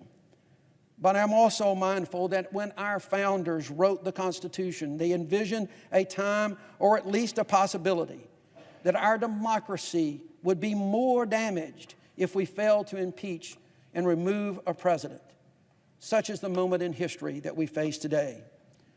The gravity of this moment, the seriousness of the charges, and the implication for future presidencies and Congresses all contributed to the difficulty with which I have arrived at my decision. I am mindful, Mr. President, that I am standing at a desk that once was used by John F. Kennedy, who famously wrote Profiles in Courage, and there will be so many who will simply look at what I'm doing today and say it is a profile in courage. It is not. It is simply a matter of right and wrong. Doing right is not a courageous act. It is simply following your oath. Mr. President, this has been a divisive time for our country, but I think it has nonetheless been an important constitutional process for us to follow. As this chapter of history draws to a close, one thing is clear to me. As I've said before, our country deserves better than this. They deserve better from the President. They deserve better from the Congress. We must find a way to come together to set aside partisan differences and to focus on what we have in common as Americans. While so much is going on in our favor these days, we still face great challenges, both domestically and internationally. But it remains my firm belief that united, we can conquer them and remain the greatest hope for the people around the world. Mr. President, I ask unanimous consent that my full statement be printed in the record. Without objection. Thank you, Mr. President. I yield the floor. Senator from Rhode Island. Thank you, Mr. President. Mr. President, today the United States Senate is called upon to uphold our oath of office and our duty to the Constitution because President Trump failed to do that himself. After listening closely to the impeachment managers and the President's defense team, weighing the evidence that was presented to us, and being denied the opportunity to see relevant documents and hear from firsthand witnesses, I will vote to find President Trump guilty on both articles of impeachment. I take no pleasure in voting to impeach a president and remove him from office. I agree with those who say impeachment should be rare and American voters should decide our elections. That is why it's so galling President Trump blatantly solicited foreign interference in our democratic process, and he did it as he geared up for re-election. The evidence shows President Trump deliberately and illicitly sought foreign help to manufacture a scandal that would elevate him by tarnishing a political rival. He attempted to undermine our democracy, using U.S. taxpayer money in the form of U.S. military aid to the Ukraine as leverage for his own personal benefit. The president's aides, who heard President Trump's call seeking a favor from the Ukrainian president, immediately sensed it was wrong. So when they alerted the White House lawyers, the record of the call was immediately placed on a highly classified computer system. And despite the president's claiming that the version of the call that was publicly released is an exact word-for-word transcript of the conversation, we know from testimony that there are key omissions in the document we all read. Compounding the president's misconduct, he then engaged in an extended cover-up that appears to be ongoing to this day. There is a lot to unravel here, and I will provide a more detailed legal explanation in the near future. But for now, let me briefly explain my decision and outline my thoughts on the Senate's impeachment proceedings and the disturbing precedents I fear will be set when the majority chooses to side with the president over the Constitution's checks and balances. The House of Representatives voted to impeach the president for abuse of power and obstruction of Congress. Based on the uncontested evidence, I concur. It is clear that President Trump and others, such as Mr. Giuliani, who was serving as the president's lawyer, attempted to coerce the newly elected president of the Ukraine to announce 2 sham investigations, including one that sought to directly damage President Trump's rival in the upcoming election. The president's actions served his personal and political needs, not those of our country. His efforts to withdraw military aid and withhold military aid to Ukraine for his own personal benefit undermined our national security. The second article of impeachment charges the president with obstruction of Congress for blocking testimony and refusing to provide documents in response to House subpoenas in the impeachment inquiry. Again, the House managers produced overwhelming evidence of the president's obstruction and his efforts to cover up his malfeasance. The president's counsel offered a number of unpersuasive arguments against this article, which failed to overcome the following. First, that the legislative branch has sole power over impeachment under the Constitution. That couldn't be more clear. Second, past precedents of prior administrations and court rulings. And third, the blatant October 8th letter expressing a complete rejection of the House's impeachment proceedings. The Constitution grants the executive branch significant power, but as every student in America learns, our system is one of checks and balances, so that no branch is entirely unfettered from oversight and the law. President Trump could have us and would have us believe this system of checks and balances is wrong. In President Trump's own words, he expressed the misguided imperial belief in the supremacy of his unchecked power, stating, and I quote, "I have an Article 2 where I have the right to do whatever I want as president." Couple this statement with his January 2016 boast that, quote, "I could stand in the middle of Fifth Avenue and shoot somebody and I wouldn't lose votes." That paints a chilling picture of someone who clearly believes, incorrectly, that he is above the law. The president's attorneys have hewn to this line of faulty reasoning, and in one notably preposterous effort even claimed the president could avoid impeachment for an inappropriate action motivated entirely by his own political and personal interest. The president's defense also failed to sufficiently demonstrate that the president's blanket defiance of subpoenas and document requests overcome the precedents established in prior impeachment proceedings. And the record of congressional oversight of the executive branch. In the Clinton impeachment, there was an enormous amount of documentary evidence, as well as sworn depositions and testimony by the president and his closest advisors. In the case of the United States v. Nixon, House Judiciary Committee v. Myers, and others, the House managers rightly point out that the courts have held Congress's power to investigate is as broad as its power to legislate and lies at the heart of Congress's constitutional role. While President Trump's impeachment lawyers claim the House should take the president to court over these previously settled issues, President Trump's lawyers at the Justice Department are simultaneously arguing in the courts that the judicial branch cannot even rule on such matters. As President Trump staked out new, expansive, and aggressive positions about executive privilege, immunity, and the limits of Congress's oversight authority, Republican leaders went along with it. I've heard a variety of explanations for why my Republican colleagues voted against witnesses, but no one has offered the simplest explanation. My Republican colleagues did not want to hear new evidence because they have a hunch it would be really, really bad for this president. It would further expose the depth of his wrongdoing and would make it harder for them to vote to acquit.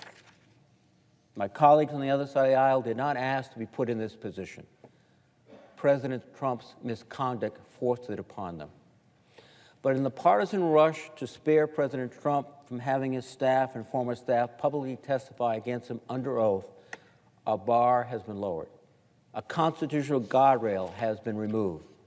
The Senate has been voluntarily weakened, and our oversight powers severely diminished. This short-term maneuver to shield President Trump from the truth is a severe blow against good government that will do lasting damage to this institution and our democracy. I hope one day the damage can be repaired. The arc of history is indeed long, and it does bend towards justice, but not today. Today, the United States Senate and the American people have been denied access to relevant, available evidence and firsthand witnesses. We've been prohibited from considering new material information that became available after the House's impeachment vote. The Constitution is our national compass, but at this critical moment, clouded by the fog of President Trump's misconduct, the Senate majority has lost its way, no longer guided by the Constitution. In order to regain our moral bearings, stay true to our core values, and navigate a better path forward, we must hold President Trump accountable. The president was wrong to invite foreign interference in our democracy. He was wrong to try and stonewall the investigation. And he is wrong if he tries and he thinks he is above the law. And with that, Mr. President, I would yield the floor.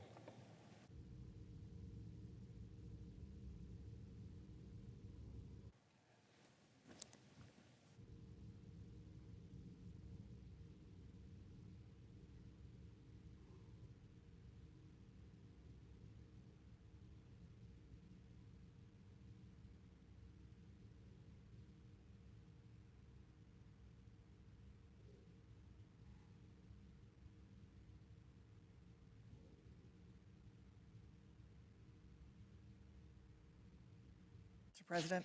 Senator from Illinois. Mr. President, I ask the quorum call be lifted. We're not in a quorum call. All right. The senator is recognized. Thank you, Mr. President. From the first words of the Constitution, the weight that lies on every American's shoulders has been clear. We, the people, are the ones who dreamed up this wild experiment that we call America, and we, the people, are the ones charged with ensuring its survival.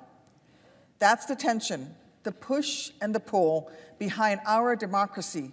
Because while there's no greater privilege than living in a country whose Constitution guarantees our rights, there's no greater burden than knowing that our actions could sap that very same Constitution of its power, that our inaction risks allowing it to wither like any other piece of parchment from some bygone era. For the past few weeks, it's been my sworn duty as a United States Senator to sit as an impartial juror in the impeachment trial of Donald J. Trump. And while I wish the president hadn't put our nation in this position, after listening closely, with an open mind, to both sides, it is now my duty as an American to vote on whether to remove him from office. Other than sending our troops into harm's way, I cannot think of a more serious, more somber vote to take in this chamber. But as sobering as it is, the right path forward is clear. Throughout this trial, we've seen unprecedented obstruction from the Trump administration, obstruction so flagrant it makes Nixon in the thick of Watergate look like the motto of transparency. And yet the facts uncovered still prove the truth of the matter. Trump abused his power when he secretly withheld security aid at a White House meeting to try to force Ukraine to announce its investigations into a political rival to help him swing November's election, putting his political self-interest ahead of our national security. He smeared the name of an American ambassador, even seemingly risking her safety because she was simply too principled to further his corruption, because she was too clean to help him strong-arm Ukraine into that favor he demanded. When the reports first emerged about what he'd done, he denied it. Then his explanation changed to, well, maybe I did do it, but it was only because I was trying to root out corruption. Except that if that were true, there'd be some documentary record to prove that, and we've seen absolutely none, even after I asked for it during the questioning period. And now, his defense team has gone so far as to claim that, well, it doesn't matter if he did do it because he's the president and the president can do anything he wants. It will help him get reelected. Breathtaking. To put it another way, when he got caught, he lied. Then when that lie was found out, he lied again, then again, then again. And along the way, his own defense counsel could not papier-mâché together even the most basic argument to actually exonerate him. The best case they could muster boiled down to, well, when the president does it, it's not illegal. Nixon already tried that defense. It did not work then, and it does not work now. Because here's the thing. In America, we believe not in rulers, but in the rule of law. And though we've seen over the past few months, the truth has never changed. It's what National Security Council officials and decades-long diplomats testified to under oath. It's what foreign policy experts and Trump administration staffers, and yes, an American warrior with a Purple Heart, have raised their right hands and told us time after time since the House hearings began. Even some of my Republican colleagues have admitted that Trump crossed the line. Some said it as recently as this weekend, but many more said months ago that if Trump did do what he's accused of, then it would indeed be wrong. Well, now it's obvious that those allegations were true. And it's pretty clear Trump's defense team knows that also. Because if they actually believe Trump did nothing wrong, that his call was perfect, then why would they fight so hard to block the witnesses and the documents that could exonerate him from coming to light? The only reason they would have done so is if they knew that he was guilty. And today, the only reason for anyone to vote to acquit Trump is if you're okay with him trying to cover it up. Now, I know that some folks have been saying that we should acquit him, that we should ignore our constitutional duty and leave him in office because we are in an election year, and that the voters should decide his fate. That's an argument that rings hollow, because this trial was about Trump trying to cheat in the next election and rob the voters of their ability to decide. So any action other than voting to remove him would give him the license and the power to keep tampering with that race, to keep trying to turn that election into as much of a sham as an impeachment trial without witnesses. You know, I spent 23 years in the military, and one of the most critical lessons anyone who serves learns is the damage that can be done when troops don't oppose illegal orders, when fealty becomes blind and ignorance becomes intentional. And just as it's the duty of military officers to oppose unlawful orders, it is the responsibility of public servants to hold those in power accountable. Former National Security, former NSC official Fiona Hill understood that, testifying before Congress because she knew that politics must never eclipse national security. Ambassador Bill Taylor understood that as well. The veteran who served in every administration since Reagan's answered the question at the heart of the impeachment inquiry, saying under oath that, yes, there was a clear understanding of a quid pro quo, exactly the sort of abuse of power no president should be allowed to get away with. And Lieutenant Colonel Alexander Vindman, the Purple Heart recipient who dedicated decades of his life to our armed forces, he understood the lessons of the past too, saying that here in America, right matters. My colleagues in this chamber who have attacked Lieutenant Colonel Vindman, who have provided a platform for others to tear him down, just doing what he believes is right, should be ashamed of themselves. We should all be aware of the example we set and always seek to elevate the national discourse. We should all be thoughtful about our own conduct, both in terms of respecting the rule of law and the sacrifices our troops make to keep us safe. Because at the end of the day, our Constitution is really just a set of rules on some pieces of paper. It is only as strong as our will to uphold its ideals and hold up the scales of justice. So today, I am asking each of us to muster up just an ounce of the courage shown by Fiona Hill, Ambassador Taylor, and Lieutenant Colonel Vindman.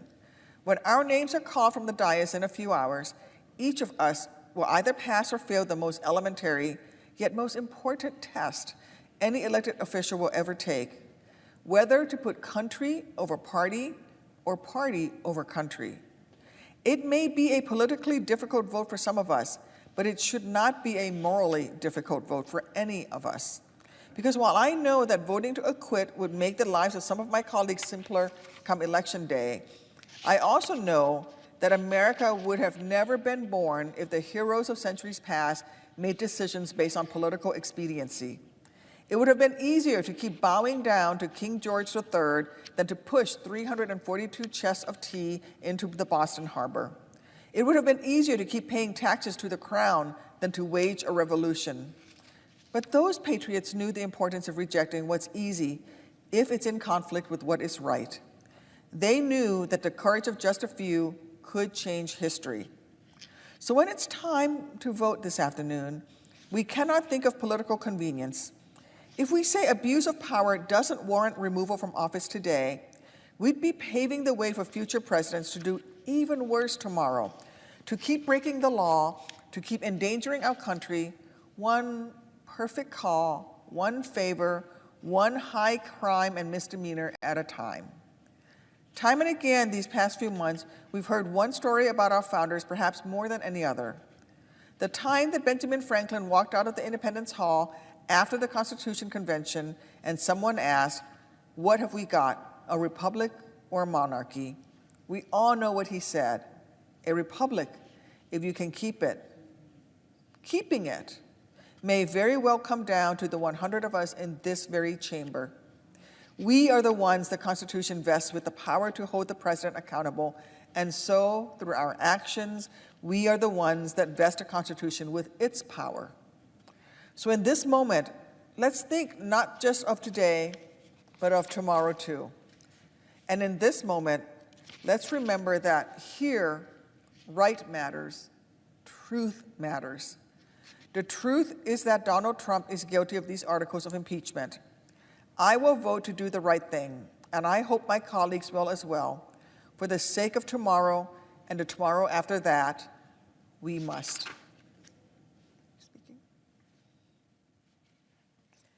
I yield the floor and suggest the absence of a quorum. The clerk will call the roll. Mr. Alexander.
Mr. President. Senator from Missouri. Mr. President, I move we suspend the quorum call. Without objection. Mr. President, later today, I'll vote to acquit the President on the charges of the 2 articles of impeachment. Now, a not guilty verdict, as every senator on this floor has known for some time, was always what would happen in a House-driven partisan impeachment process. Less than a year ago, the Speaker of the House said that we should not go through this process unless something was compelling, unless something was overwhelming, unless something was bipartisan. I think the Speaker was exactly right then, and I hope all future speakers look at that guidance as we think about this process of impeachment. In the first 180 years of the Constitution, individual members talked about impeachment of presidents, maybe of almost every president, but the Congress only seriously touched this topic one time. One time in 180 years, Mr. President. In the last 46 years, presidential impeachment has been before the country 3 times, and each case has been less compelling than the one before it. We don't want partisan impeachment to become an exercise that happens when one party, not the party of the president, happens to have a majority of the votes in the House of Representatives. Impeachment is fundamentally a political process. The members of the Senate meet no standards for a regular jury. The jury can override the judge. 2/3 of the Senate is necessary to remove the president. We really have no better term in the Constitution, I suppose, to use than trial, but in any classic sense, this isn't a trial. In any classic sense, a partisan impeachment isn't any kind of a real indictment. And maybe first and foremost, Mr. President, the House has to do its job. Part of that job would be to create a case that would produce a bipartisan vote on the articles in the House. And if you haven't met that standard, going back to the Speaker's standard, you should work on the case some more and then wonder if you can't meet the standard, what's wrong with the process you're going through. Part of that job is to do everything necessary to have articles of impeachment that are compelling and complete. The House has time available to it to consider impeachment as they go about their essential work. They can continue to do the work of the Congress. They have weeks, months, if they choose to have, even maybe years, to put a case together. They can call witnesses. They can go to court to seek testimony. They can determine if this is an impeachment question or just an oversight question. The House, Mr. President, can do lots of things, but once the Senate gets the articles of presidential impeachment, they become, for the Senate, an absolute priority. Both our rules and reality mean we can't do anything else realistically until we're done dealing with the case the House sent over. That was fundamentally what was so wrong with the House sending over a case that they said needed more work. If it needed more work, it should have had more work. Now, Mr. President, you can be for strong review of the executive, you can be for strong congressional oversight and still support the idea of executive privilege. The president has the right to unfettered advice and to know all the options. In fact, I think when you pierce that right, you begin to have advisors who may not want to give all the options to the president because it might appear they were for all the options. But the president's advisors need to see that the president understands all the options and implications of a decision.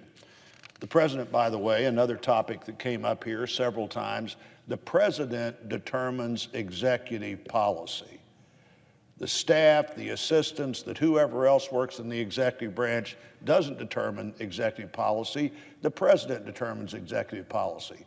The staff can put all the notes in front of the president they want to, but it's the president's decision what the policy of the administration would be. And sharing that decision with the Congress, sharing how he got to that point, or later she got to that point with that decision, is a negotiated balance.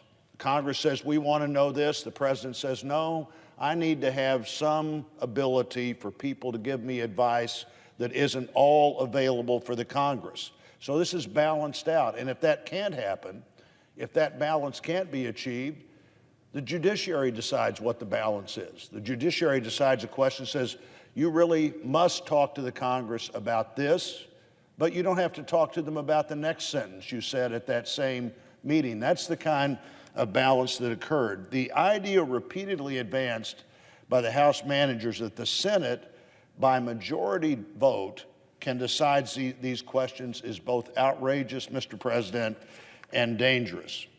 The idea that the government would balance itself is frankly the miracle of the Constitution. Nobody had ever proposed until Philadelphia in 1787, one, that the basis for government was the people themselves, but two, you could have a government that was so finely balanced that it would operate and maintain itself over time. The House managers would really upend that balance. By being unwilling to take time, the House had to pursue the constitutional solution. They've decided that we don't have to worry about the Constitution to have that solution. To charge that the president's assertion of Article II rights that go back to Washington is one of the actual articles of impeachment is dangerous. The legislative branch cannot also be the judicial branch. The legislative branch can't also decide, here's the balance.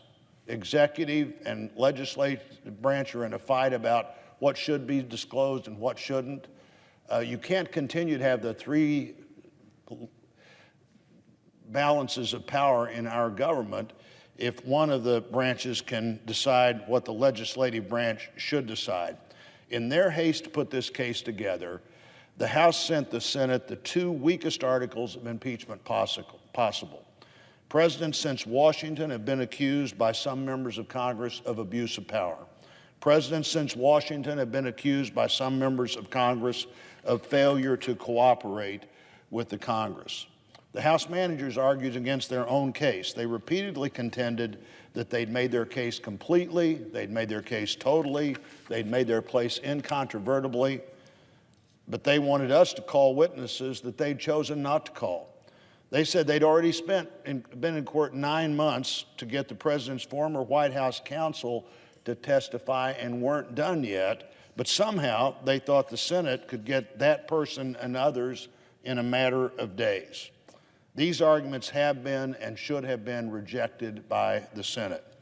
Today, the articles of impeachment should be and will be rejected by the Senate. Based on the Speaker's March comments, these articles should have never been sent to the Senate. They were not compelling, they were not overwhelming, they were not bipartisan, and most importantly, Mr. President, they were not necessary. One of the lessons we send today is to this House and to future Houses of Representatives, do your job, take it seriously, don't make it political. I would yield back and note the absence of quorum. Clerk will call the roll. Mr. Alexander.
Mr. President, Senator from Utah.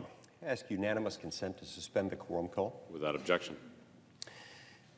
Mr. President, I've long maintained that most, if not all, of the most serious, vexing problems within our federal government can be traced to a deviation from the twin core structural protections of the Constitution. There are two of these protections, one that operates along a vertical axis, the other a horizontal. The vertical protection we call federalism, which states a very simple fact that in the American system of government, most power is to be reserved to the states, respectively, or to the people, where it's exercised at the state and local level. It's only those powers enumerated in the Constitution, either in Article 1, Section 8 or elsewhere, that are made federal. Those things that the Founding Fathers appropriately deemed unavoidably, necessarily national, or that we have otherwise rendered national through a subsequent constitutional amendment.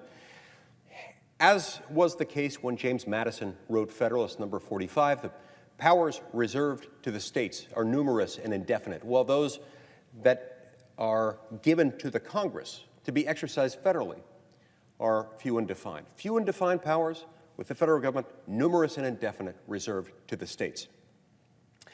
The horizontal protection operates within the federal government itself, and it acknowledges that we've got three co-equal independent branches within the federal government.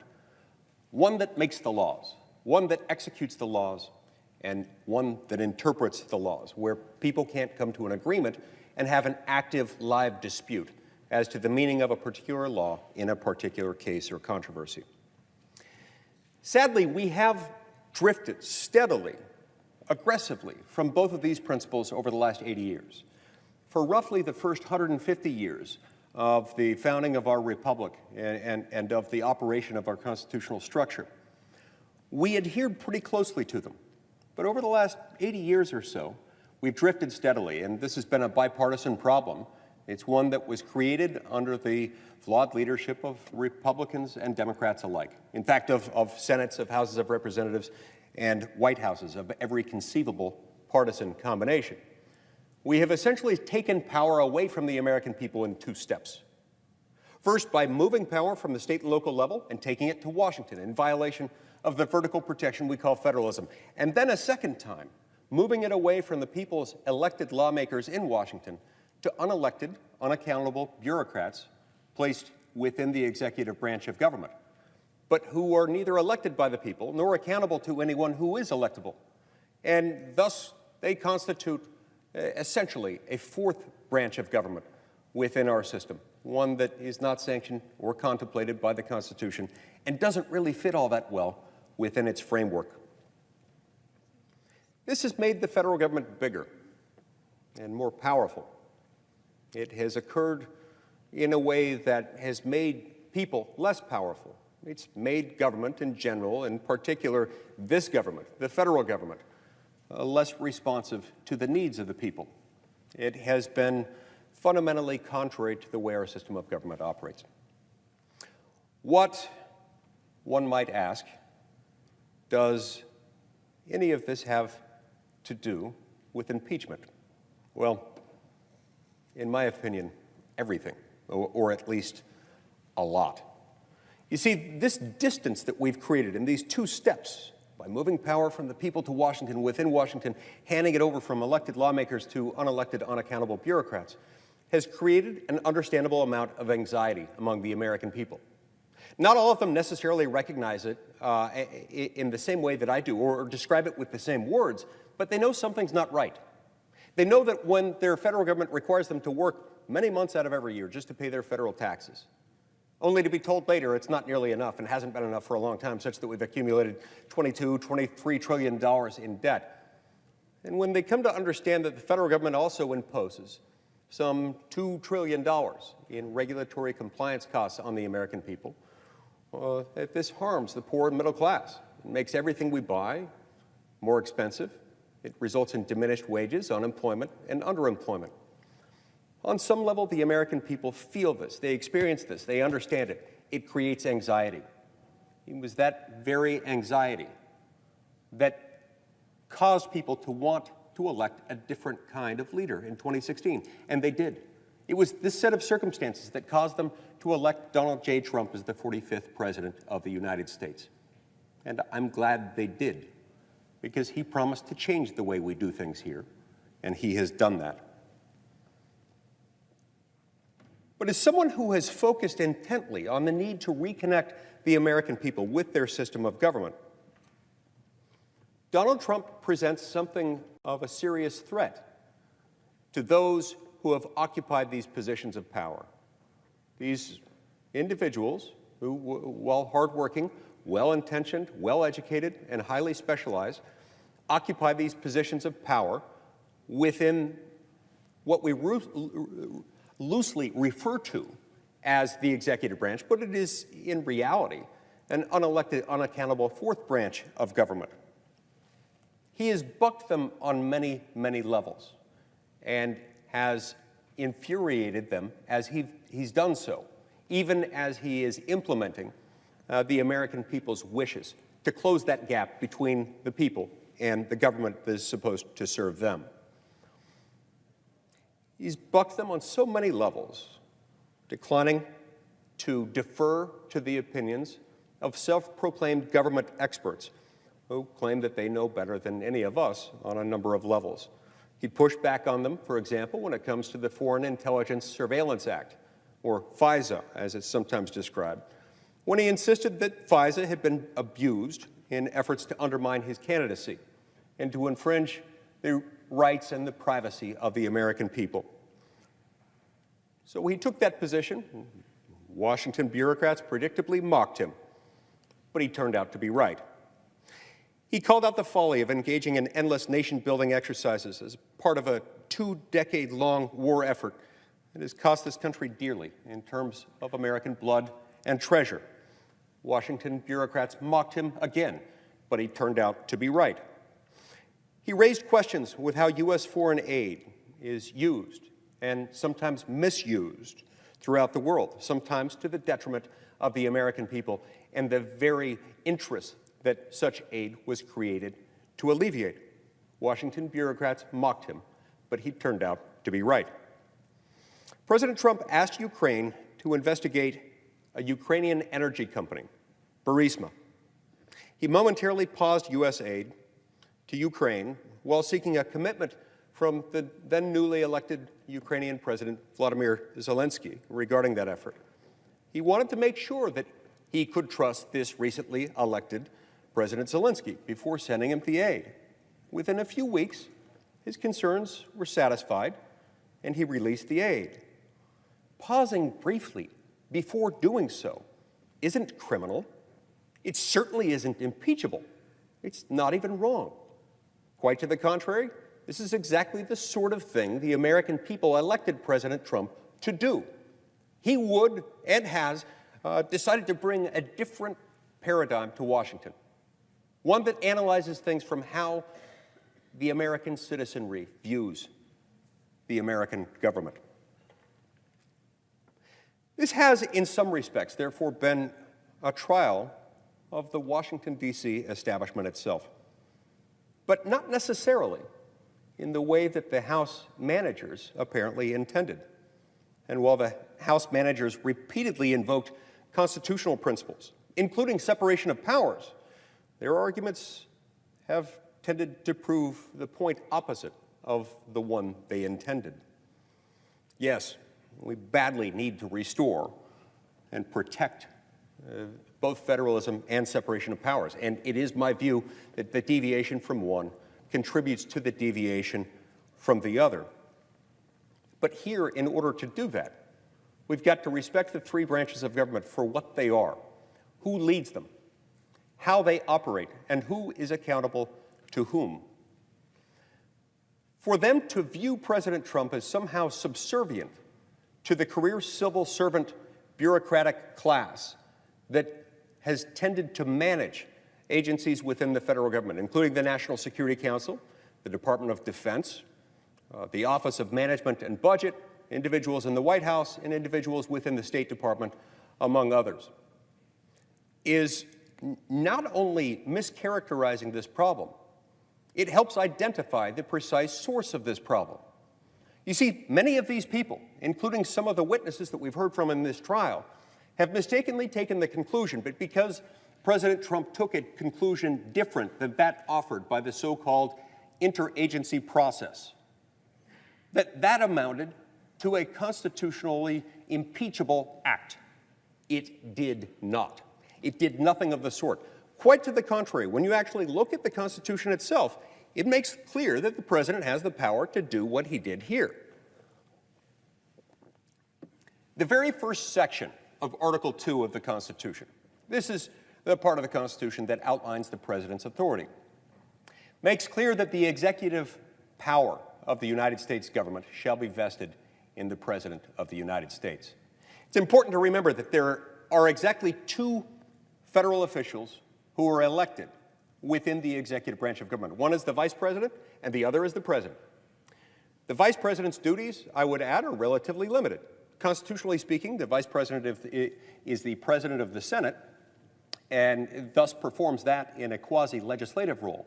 But the vice president's executive branch duties are entirely bound up with those of the president. They consist of aiding and assisting the president as the president may deem necessary, and standing ready to step into the position of the presidency should it become necessary as a result of disability, incapacitation, or death. Barring that, the entire executive branch authority is bound up within the presidency itself. The president is the executive branch of government, just as the judges who sit across the street themselves amount to the capstone of the judicial branch, just as 100 senators and 435 representatives are the legislative branch. The president is the executive branch. As such, it is his prerogative within the confines of what the law allows and authorizes and otherwise provides to decide how to execute that. It is not only not incompatible with that system of government, it is entirely consistent with it, indeed authorized by it, that a president should be able to say, look, we've got a newly elected president in Ukraine. We've had long-standing allegations of corruptions within Ukraine. Those allegations have been well-founded in Ukraine. No one disputes that corruption is rampant in Ukraine. A newly elected president comes in. This president, or any president in the future, decides, hey, we're giving a lot of aid to this country. $391 million for the year in question. I want to make sure that I understand how that president operates. I want to establish a relationship of trust before taking a step further with that president. And so I'm going to take my time a little bit. I'm going to wait maybe a few weeks in order to make sure that we're on a sure footing there.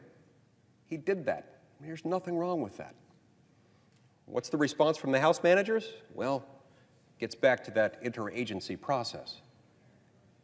As if people who the American people don't know or have reason to know, because those people don't stand accountable to the people, they're not elected by the people, they're not really accountable to anyone who is in turn elected by the people.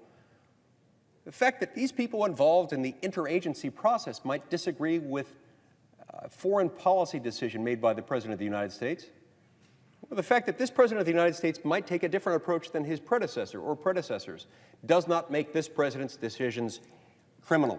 It certainly doesn't make them impeachable. It doesn't even make them wrong. And Mr. President, in the eyes of many, I believe most Americans, they want a president to be careful about how the United States spends money. They want the United States to stop and reconsider from time to time the fact that we spend a lot of money throughout the world on countries that are not the United States. We want a president of the United States to be able to exercise a little bit of discretion in pushing pause before that president knows whether he can trust a newly elected government in the country in question. And so to suggest here that our commitment to the Constitution, to suggest here, as the House managers have, that our respect for the separation of powers within the constitutional framework somehow demands that we remove the duly elected president of the United States is simply wrong. It's elevating to a status completely foreign to our constitutional structure, an entity that the Constitution does not name. It elevates a policy dispute to a question of high crimes and misdemeanors. Those two are not the same thing. At the end of the day, this government does, in fact, stand accountable to the people. This government is of, by, and for the people. We cannot remove the 45th President of the United States for doing something that the law and the Constitution allows him to do without doing undue violence to that system of government, to which every single one of us has sworn an oath. We've sworn to uphold and protect and defend that system of government. And that means standing up for the American people and those they have elected to do a job recognized by the Constitution. I will be voting to defend this president's actions. I'll be voting against undoing the vote taken by the American people some 3.5 years ago. I'll be voting for the principle of freedom, for the very principles that our Constitution was designed to protect. I urge all of my colleagues to reject these deeply, factually, and legally flawed articles of impeachment, to vote not guilty. Thank you, Mr. President. I yield the floor.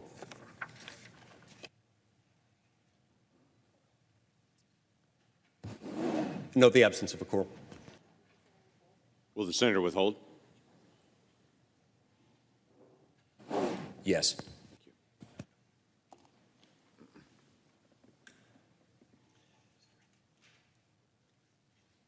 Mr. President. Senator from North Dakota. Mr. President, I rise today to officially declare that I will vote against both articles of impeachment brought against President Trump by the very partisan and, quite frankly, ridiculous House of Representatives. I know my position is hardly a surprise, but it's almost as unsurprising as the House impeaching the President to begin with. Since the moment he was sworn into office, Democrats have schemed to remove Donald Trump from office. It's not my opinion. I take them at their word. Their fixation on his removal was a conclusion in search of a justification, which they manufactured from a phone conversation between world leaders, leaked by one of the many career bureaucrats who seem to have forgotten that they work for the elected leaders in this country, not the other way around. So, Mr. President, the two articles of impeachment before this body today, in my view, are without merit. They are an affront, in fact, to this institution and to our Constitution, representing the very same partisan derangement that worried our founding fathers so much that they made the threshold for impeachment this high. Mr. President, the Senate exists exactly for moments like this. I didn't arrive at my conclusion to support acquittal hastily or flippantly, and I don't believe any of my colleagues did either, including those who come to a different conclusion from mine. Despite being sent such flawed articles by the House, the Senate did, in fact, dutifully and solemnly follow its constitutional obligation. During the long days of the trial, we heard sworn testimony from 13 witnesses, read 17 depositions, asked 180 questions, viewed 193 video clips, and poured over 28,000 pages of documents. But even more than the House manager's shallow arguments and lack of evidence against and due process for our president, and the obvious derangement at the very root of every investigation, beginning with the corrupt FBI Crossfire Hurricane counterintelligence investigation during the 2016 election cycle. The articles of impeachment we'll vote on in a few hours should have ended at their beginning. Mr. President, can we agree that if a Speaker of the House unilaterally declares an impeachment inquiry, it represents the opinion of one member of Congress, not the official authorization of the entire Congress? Can we agree that a vote to begin an impeachment inquiry that has only partisan support and bipartisan opposition is not what the founders had in mind, and in fact is what they firmly rejected and cautioned about? Can we agree that impeachment articles passed by a majority of one party and opposed by members of both parties on their face fail, if not the letter of the law, certainly the spirit of the Constitution. Yet, even under the cloud of purely partisan politics of the House of Representatives, the Senate conducted a complete, comprehensive trial, resulting, in my view, in a crystal clear conclusion. The Democratic-led House of Representatives failed to meet the most basic standards of proof and has dramatically lowered the bar for impeachment to unacceptable levels. Mr. President, it's deeply concerning, and I believe we must commit to never, ever letting it happen again to the President of any political party. And that can start today. In just a few hours, the Senate will have the opportunity to cast a vote to end this whole ordeal. And in doing so can make a statement that the threshold for undoing the will of the American people in the most recent election and undoing the will of a major political party in the upcoming election should be higher than one party's petty obsession. Mr. President, I hope my colleagues on both sides of the aisle join me in voting against these charges. But whether he's acquitted or convicted and removed, it's my prayer, as we were admonished many times throughout the last few weeks by our Chaplain Black, that God's will is the one that will be done. Then we can move on to the unifying issues the American people want us to tackle. Issues like infrastructure, education, energy security and dominance, national security, and the rising cost of health care, among many others. These, Mr. President, are issues the American people care about. These are issues that North Dakotans care about. These are the issues that the people have sent us here to deal with. Let's do it together. Let's start now. I yield the floor.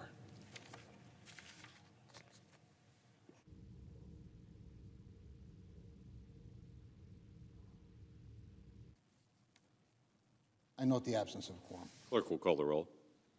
Mr. Alexander.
Mr. President, Senator from Mississippi.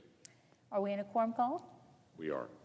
I ask with unanimous consent it be suspended. Without objection. Mr. President, I will vote to acquit President Donald J. Trump on both articles of impeachment presented by House Democrats. I have listened carefully to the arguments presented by the House Democratic managers and the White House defense team.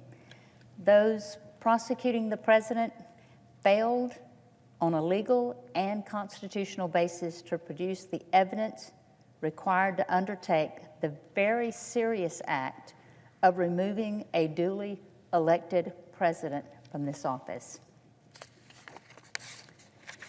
This trial exposed that pure political partisanship fueled a reckless investigation and the subsequent impeachment of the president on weak, vague, and non-criminal accusations.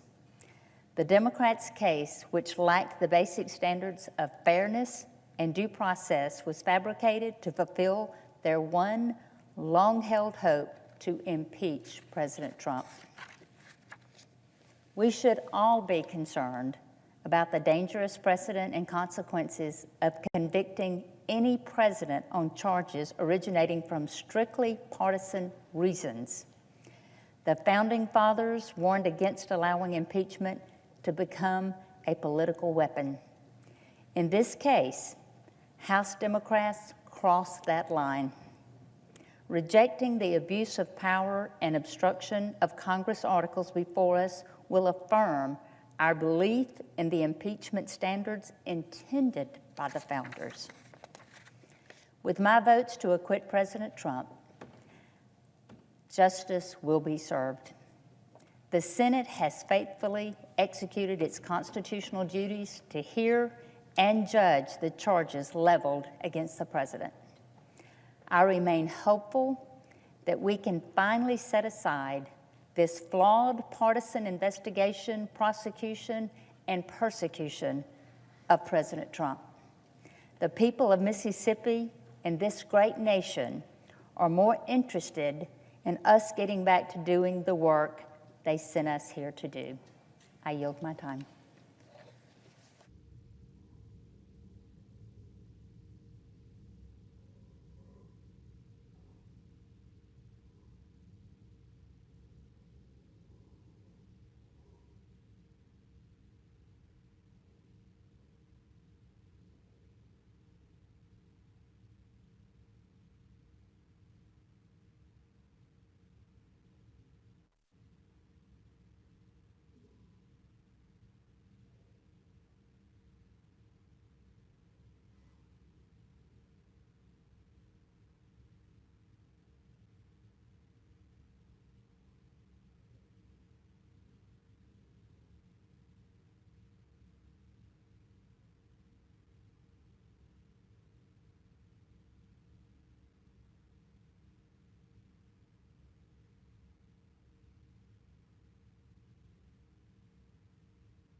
President.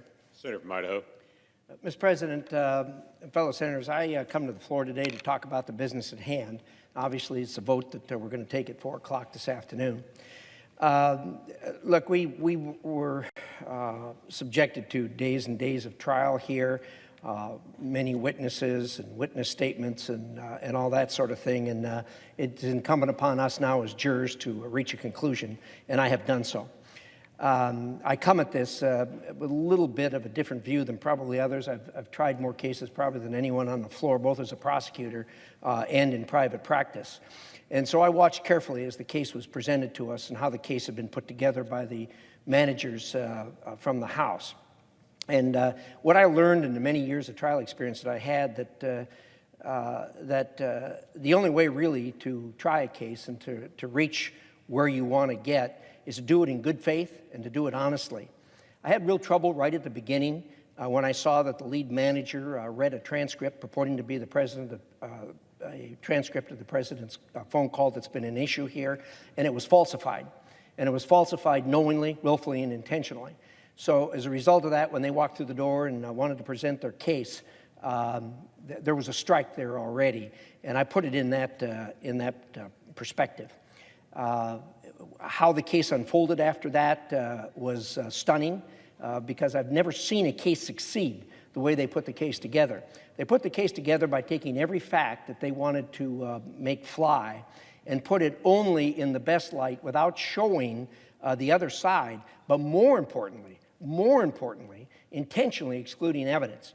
And of course, this whole thing centered around witness statements that the president had somehow threatened or pressured the president of Ukraine to do what he was going to do. That simply wasn't the case. The transcript didn't say that. Now, admittedly, they had a witness that had gone around saying that, and they called every person he told to tell us that that was the situation. The problem was it was hearsay, and there's a good reason why they don't allow hearsay in a court of law. And that is, it simply wasn't true. When the person who was spreading that rumor actually talked to the president about it, the president got angry and said, "That's not true, I would never do that." They never told us that. And once the tape was shown, the House manager spent days putting together that proposition for us, and the president's counsel dismantled that in about an hour and did so really quickly. And as a result of that, simply from a factual basis, it is my opinion that the prosecution in this case did not meet its burden. Now, much has been said about witnesses and how they did this and what have you. Look, the Constitution is crystal clear. It gives the House absolute, total, 100% control of impeachment, that is the investigation and the vote on it. It gives us the same thing, but on the trial basis. The thing I think was surprising to me is they came over here and tried to tell us how to do their job. I suspect they in the House would feel the exact same way about it if we went over there and told them how they should impeach. They came over here and told us about how we should do witnesses and all that sort of thing. They had every opportunity to prepare the case. It was totally in their hands. They had as much time as they wanted to, and they simply didn't do it. So in that respect, I also found that it was short. But the bottom line for me, too, was there's a second reason on which I would vote to acquit here, and that is the stunning attack that this was on the United States Constitution. This is really the first time in history when a purely political attack was instigated by reaching to the United States Constitution and using what is really a sacred item in that Constitution, a process that the Founding Fathers gave us for good reason, and that is impeachment. It was not intended to be used as a political bludgeon. It simply wasn't. We had in front of us the Federalist Papers, and we had the debates of the Constitutional Convention, and really the one silver lining that came out of this was it underscored again for us the genius of the Founding Fathers giving us three branches of government. Not just three branches of government, but three branches of government that had distinct lanes in which they operated, and most importantly, indicating that they were separate but equal. And they wanted not a parliamentary system like they had looked at from Britain, with a head of state that was a prime minister that could be removed and changed, as happens all around the world today. They gave us a unique system with 3 branches of government. So the Founding Fathers were very clear. They debated the question of what should it take to get rid of the head of state. And they concluded that the second branch of government couldn't be a strong branch of government if indeed the president could be removed, as a prime minister could be removed simply by Congress getting unhappy with his policies or disagreeing with him. And so as a result of that, they did give us impeachment, and it is a unique process. They were very clear that it was supposed to be used only in very extreme circumstances and not just simply because of a political disagreement or a policy disagreement. And that's exactly what happened here. The Federalist Papers and the Constitutional Convention debates are very, very clear that it is not a broad swath of reasons to impeach the president that is given to the first branch of government, but indeed a very, very narrow swath. And it was interesting that from the beginning they picked the 2 words of treason and bribery. And to that, they then had a long debate about what it would be in addition to that. And they had such words as malfeasance, misfeasance, corruption, and all those kinds of things that could be very broad. They rejected all those and said, no, specifically, it had to be high crimes and misdemeanors. So what they did is they narrowed the lane considerably, made it difficult to remove the head of the second branch of government. And then on top of that, for frosting on the cake, they said it's going to be 2/3. Now, what did that simply mean? They knew that human beings being the way they are, that human beings that were involved in political process and political parties would reach to get rid of a political enemy using everything they could. And so they wanted to see that that didn't happen with impeachment. And so, as a result of that, they gave us the 2/3 requirement, and that meant that no president was going to be impeached without a bipartisan movement. This movement has been entirely partisan. No Republican voted for that to impeach him in the House of Representatives. This afternoon at 4 o'clock, we're going to have a vote, and it's going to be along party lines. And again, it is going to be political. So what do we have here? At the end of the day, we have a political exercise. And that political exercise is going to fail. And once again, God has blessed America, and the republic that Benjamin Franklin said we have, if we can keep it, is going to be sustained. Madam President, I yield the floor.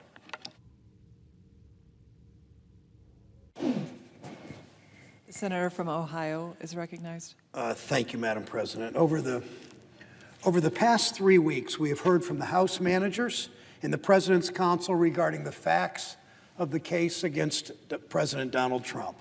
Much like trials in Lorain and Lima and Lordstown, Ohio, or in Marietta, in Massillon and Marion, Ohio, we've seen the prosecution, in this case the House managers, and the defense, in this case the president's lawyers, present their cases. All 100 of us, every one of us, is a jury, or are the jury. We took an oath to be impartial jurors. We all took an oath to be impartial jurors, just like juries in Ohio and across America.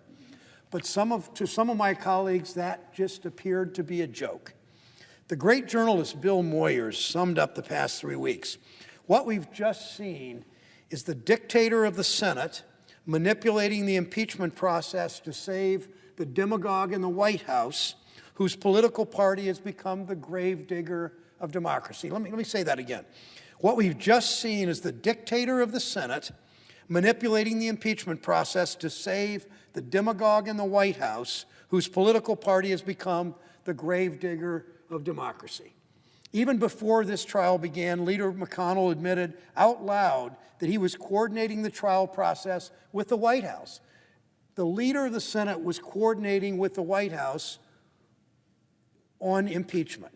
I challenge him to show me one trial in my state of Ohio or his state of Kentucky where the jury coordinated with the defense lawyers. In a fair trial, the defense and prosecution would have been able to introduce evidence, to call witnesses, to listen to testimony. Every other impeachment procedure in the Senate for 250 years had witnesses. Some of them had dozens.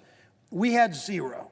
Leader McConnell rushed this trial through. He turned off cameras in this body so that the American public couldn't see the whole process. He restricted reporter access. We know reporters all roam the halls to talk to members of the House and Senate. He restricted access there. He twisted arms to make sure every Republican voted with him to block witnesses. He didn't get a couple of them, but he had enough to protect himself. The public already sees through it. This is a sham trial. I said from the beginning that I would keep an open mind. If there are witnesses who would exonerate the president, the American people need to hear from them. Over the course of this trial, we heard mounting, overwhelming evidence that President Trump did something that not even Richard Nixon ever did. He extorted a foreign leader. He fired a career Foreign Service officer for rooting out corruption. He put his own presidential campaign above our collective national security. The president said, this is just hearsay. But he and the Republican leader, together with 51 of 53 Republican senators, blocked every single potential witness we wanted to call. We knew there were witnesses. The president says it was hearsay. We knew there were witnesses who were in the room with President Trump. We didn't get to hear from them. We didn't hear from Ambassador Bolton. We didn't hear from Interim Chief of Staff Mulvaney. We didn't hear from Secretary Pompeo. The Republican leader denied the American people the chance to hear all of them testify under oath.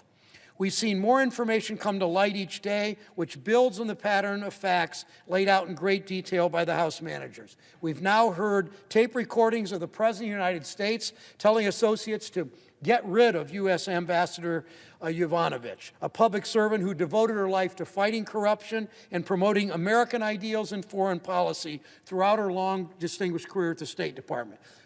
With her removed from the post, it appears the president thought he would be able to compel our ally Ukraine to investigate President Trump's political opponent. Reporters have now revealed that Ambassador Bolton, again, Madam President, a firsthand witness, he outlined the president did exactly what the impeachment articles allege. He withheld security assistance to an ally at war with Russia in exchange for a political favor. The Justice Department admits there are 24 emails showing the president's thinking on Ukraine assistance. But you know what?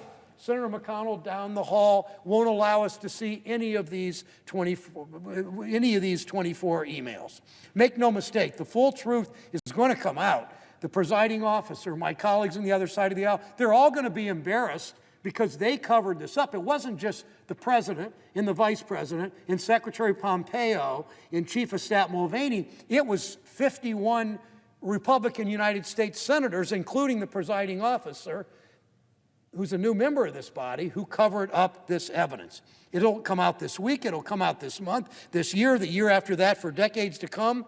And when the full truth comes out, we'll be judged by our children and grandchildren. Without additional witnesses, we must judge based on the facts presented. The House managers made a clear, compelling case. In the middle of a war with Russia, the president froze $400 million in security assistance to Ukraine. He wanted an investigation into his 2020 political opponent. He refused a critical meeting with President Zelensky in the Oval Office. These actions don't promote our national security, the rule of law. They promote Donald Trump personally in his campaign.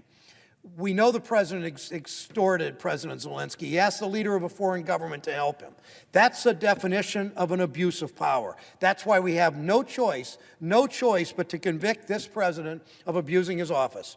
All of us know this. To acquit would set a clear, dangerous precedent. You abuse your office, it's okay. Congress will look the other way. This trial, this vote we're about to cast, they're about way more than just President Trump. They're about the future of democracy. It will send a message to this president, or whomever we elect in November, and to all future presidents. It will be heard around the world, our verdict, by our allies and enemies alike, especially the Russians.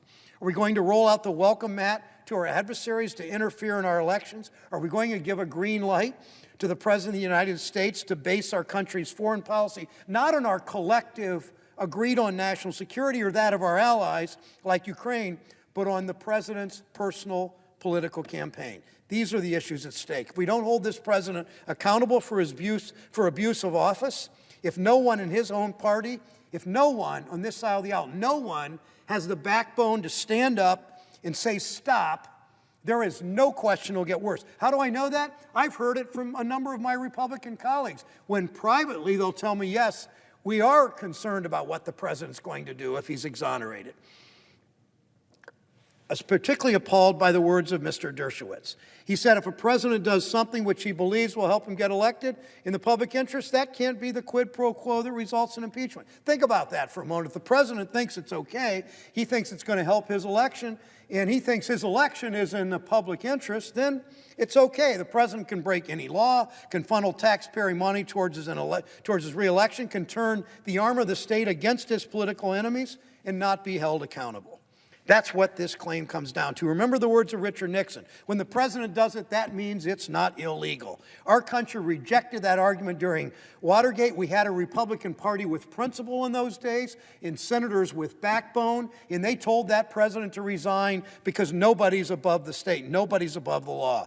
If we have a president that can turn the office of the presidency and the entire executive branch into his own political campaign operation, God help us. My colleagues think I'm exaggerating. We don't have the option to vote in favor of some arguments made during the trial and not others.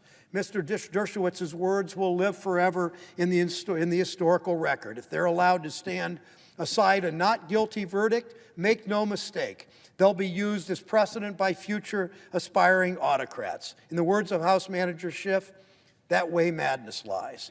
I know some of my colleagues agree this sets a dangerous precedent. Some of you have admitted to me that you're troubled by the president's behavior. You know he's reckless. You know he lies. You know what he did was wrong. And I have heard Republican after Republican senator tell me that privately.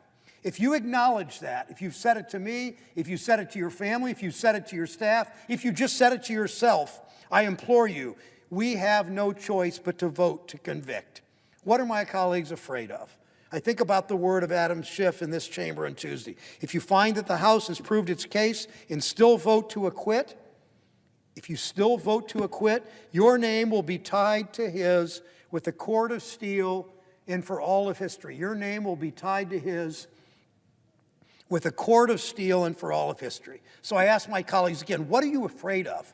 One of our American fundamental values, we have no kings, no nobility, no oligarchs. No matter how rich, no matter how powerful, no matter how much money you give to Mitch McConnell's super PAC, everyone can and should be held accountable. I hope my colleagues remember that. I hope they'll choose courage over fear. I hope they'll choose country over party. I hope they'll join me in holding this president accountable to the American people we all took an oath to serve. We know this. Americans are watching. They will not forget. I will close with quoting again Bill Moyers, the longtime journalist. What we've just seen is the dictator of the Senate manipulating the impeachment process to save the demagogue in the White House whose political party has become the grave digger of democracy. Madam President, I know my colleagues on the other side of the aisle know better. I hope they vote what they really know. Thank you, Madam President. Madam President. The senator from Hawaii is recognized.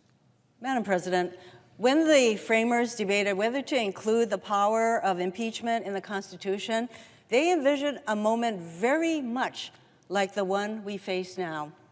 They were fearful of a corrupt president who would abuse the presidency for his or her personal gain, particularly one who would allow any foreign country to interfere in the affairs of our United States. With this fear in mind, the framers directed the Senate to determine whether to ultimately remove that president from office. In normal times, the Senate, conscious of its awesome responsibility, would meet this moment with the appropriate sobriety and responsibility to conduct a full and fair trial. That includes calling appropriate witnesses and subpoenaing relevant documents, none of which happened here.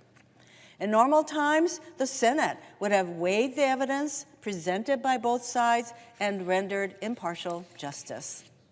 And in normal times, having been presented with overwhelming evidence of impeachable acts, the Senate would have embraced its constitutional responsibility to convict the president and remove him or her from office. But as we've learned too often over the past 3 years, these are not normal times. Instead of fulfilling its duty later today, the United States Senate will fail its test at a crucial moment of our country by voting to acquit Donald J. Trump of abuse of power and obstruction of Congress. The Senate cannot blame its constitutional failure on the House managers. They proved their case with overwhelming and compelling evidence. Manager Jerry Nadler laid out a meticulous case demonstrating how and why the president's actions rose to the constitutional standard for impeachment and removal. Manager Hakeem Jeffries explained how Donald Trump directly pressured the Ukrainian leader to commence phony political investigations as part of his effort to cheat and solicit foreign interference in the 2020 election.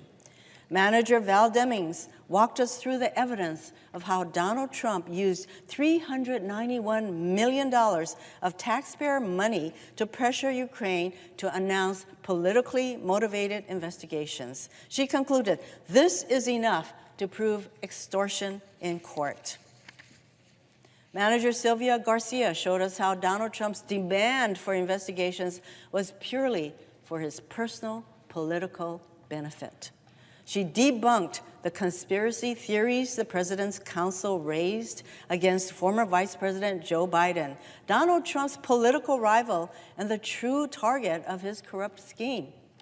Manager Jason Crow described vividly the human costs of withholding aid from Ukrainian troops fighting a hot war against Russia. Manager Adam Schiff tied together the evidence of Donald Trump's abuse of power, the most serious of impeachable offenses, and one that includes extortion and bribery. And Manager Zoe Lofgren used her extensive experience to provide perspective on Donald Trump's unprecedented, unilateral, and complete obstruction of Congress to cover up his corrupt scheme. She is the only member of Congress to be involved in 3 presidential impeachments. The president's lawyers could not refute the House's case. Instead, they ultimately resorted to the argument that even accepting the facts as presented by the House managers, Donald Trump's conduct is not impeachable. It's what I've called the he did it, so what argument. Many of my Republican colleagues are using the so what argument to justify their votes to let the president off the hook. And yet, the senior senator from Tennessee said, I think he shouldn't have done it. I think it was wrong. He said it was inappropriate and improper, crossing a line. But he refused to hold the president accountable, arguing that the voters should decide. The junior senator from Iowa said, the president has a lot of latitude to do what he wants to do, but he did it maybe in the wrong manner. She also said that whether you like what the president did or not, the charges didn't rise to the level of an impeachable offense.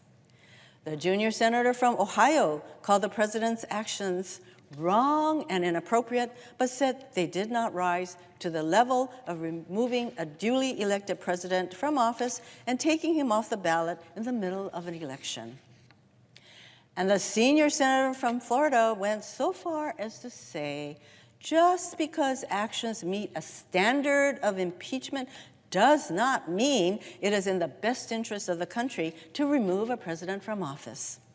By refusing to hold this president accountable, my Republican colleagues are reinforcing the president's misguided belief that he can do whatever he wants under Article 2 of the United States Constitution. Donald Trump was already a danger to this country.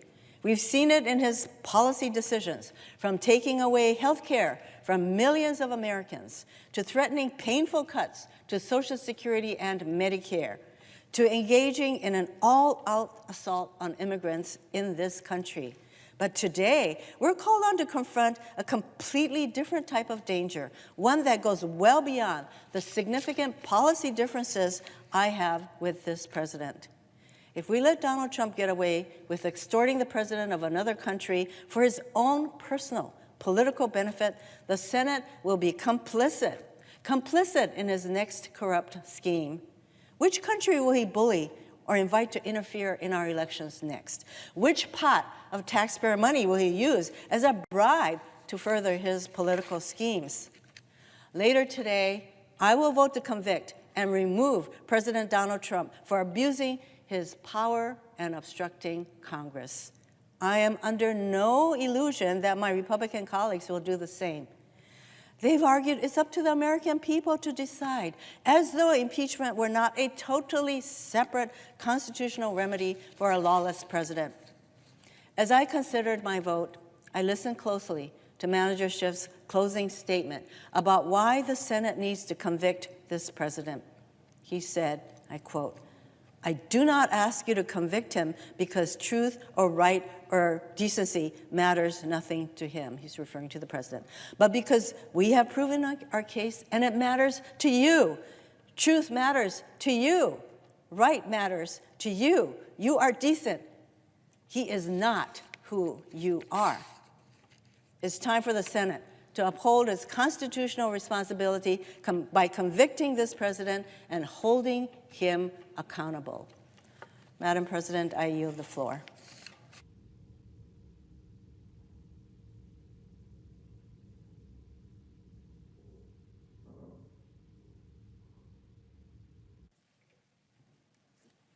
Madam President. The senator from Colorado is recognized. Thank you, Madam President. When I was in the second grade, which I did twice because I was dyslexic, so I don't know which year of the second grade it was, but one of those 2 years, we were asked to line up in order of whose family had been here the longest period of time and whose family had been here the shortest period of time. And I turned out to be the answer to both of those questions. My father's family went all the way back to the Mayflower, and my mom's family were Polish Jews who survived the Holocaust. They didn't leave Warsaw because my grandfather had a large family he didn't want to leave behind. And in the event, everybody was killed in the war except my mom, her parents, and an aunt. And they lived in Warsaw for 2 years after the war. Then they went to Stockholm for a year. They went to Mexico City for a year, of all places.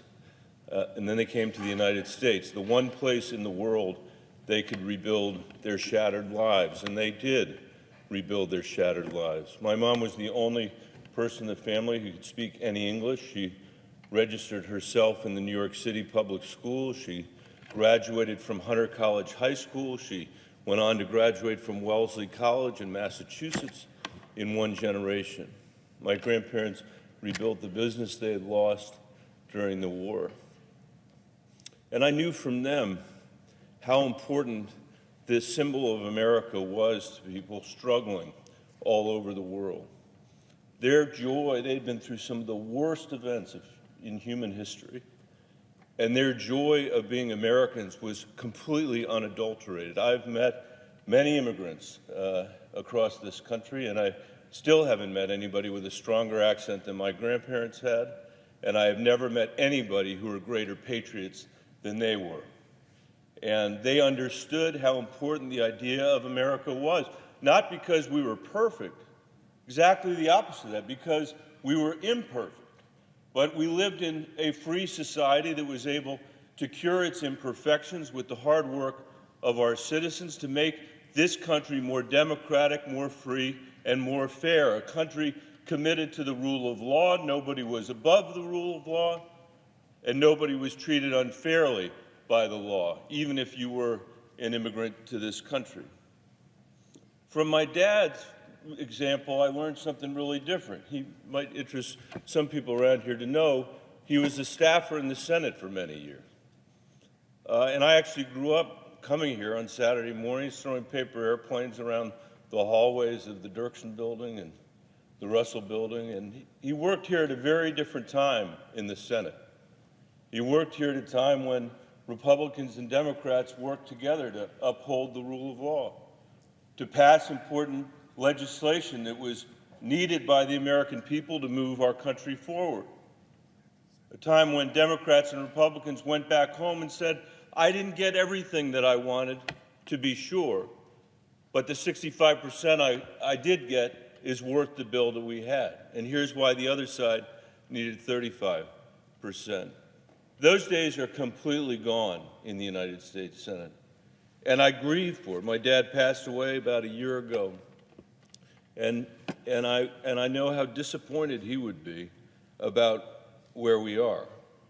But there isn't anybody who can fix it except the 100 people that are here, and I suppose the American people for whom we ostensibly work.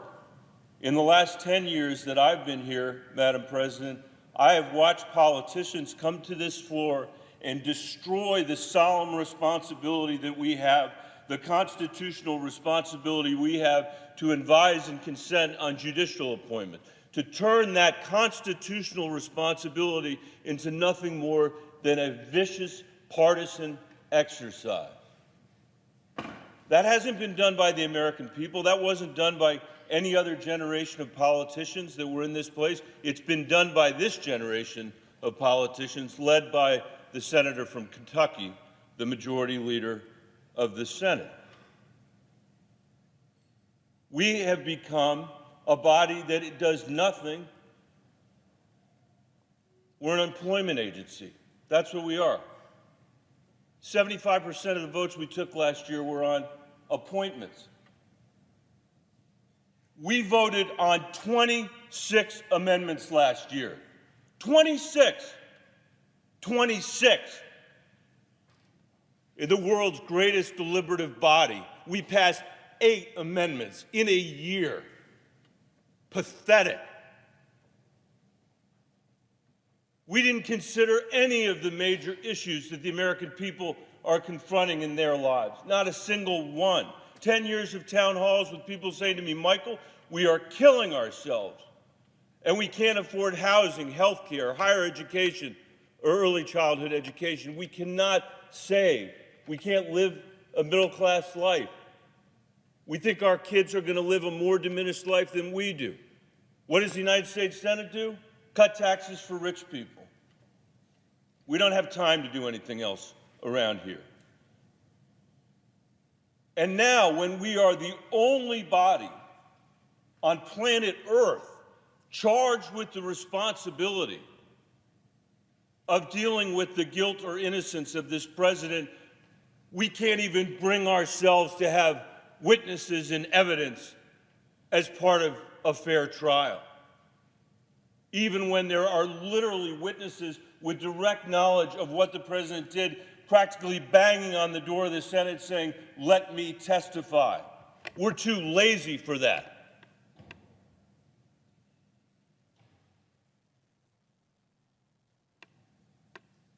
The reality is we're too broken for that. We are too broken for that. And we have failed in our duty to the American people. Hamilton said in Federalist 65 that in an impeachment trial, we were the inquisitors for the people, the Senate. We would be the inquisitors for the people. How can you be the inquisitors for the people when you don't even dignify the process with evidence and with witnesses? Madam President, I often have school kids come visit me here in the Senate, which I really enjoy because I used to be the superintendent of the Denver Public Schools. And when they come visit me, they very often have been on the mall, they've seen the Lincoln Memorial, they've seen the Washington Monument, they've seen the Supreme Court, this Capitol, and there's a tendency among them to believe this was all just here, that it was all just here. And of course, 230 years ago, I tell them, none of it was here. None of it was here. It was in the ideas of the founders, the people who we call the founders, who did 2 incredible things in their lifetime, in their generation, that had never been done before in human history. They wrote a constitution that would be ratified by the people who would live under it, never happened before. They would have never imagined that we would have lasted 230 years, at least until the age of Donald Trump. They led an armed insurrection against a colonial power. We call that the Revolutionary War. That succeeded too. They did something terrible in their generation that will last for the rest of our days, Madam President, and that is they perpetuated human slavery. The building we're standing in today was built by enslaved human beings because of the decisions that they made. But I tell the kids that come and visit me, there's a reason why they're not enslaved human beings in this country anymore, and that's because of people like Frederick Douglass, born a slave in the United States of America, escaped his slavery in Maryland, risked his life and limb to get to Massachusetts, and he found the abolitionist movement there. And the abolitionist movement, Madam President, had been arguing for generations that the Constitution was a pro-slavery document. And Frederick Douglass, who was completely self-taught, said to them, "You have this exactly wrong, exactly backwards, 180 degrees from the truth. The Constitution is an anti-slavery document," Frederick Douglass said, "not a pro-slavery document, but we're not living up to the words of the Constitution." It's the same thing Dr. King said the night before he was killed in Memphis when he went down there for the striking garbage workers.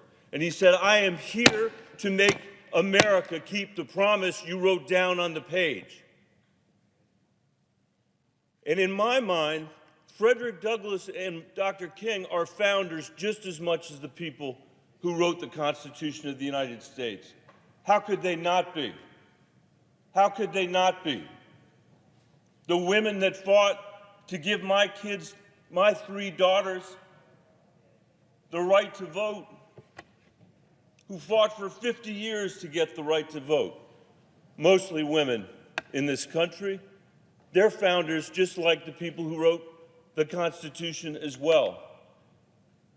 And over the years that I've been here, Madam President, as I have seen this institution crumble into rubble, this institution become incapable of addressing the most existential questions of our time that the next generation cannot address. They can't fix their own school. They can't fix our immigration system. They can't fix climate change, although they're getting less and less patient with us on that issue. But what I've come to conclude is that the responsibility of all of us, not just senators, but all of us as citizens in a democratic republic, 230 years after the founding of this republic, is the responsibility of a founder. That it's that elevated a sense of what a citizen is required to do in a republic to sustain that republic. And I think that's the right way to think about it. It gives you a sense of what's really at stake beyond the headlines on the cable television at night, and certainly in the social media feeds that divide us minute to minute in our political life today. And the Senate has clearly failed that standard. We have clearly failed that standard. The idea that we would turn our back, close our eyes to evidence pounding on the outside of the doors of this Capitol is pitiful. It is disgraceful. And it will be a stain on this body for all time.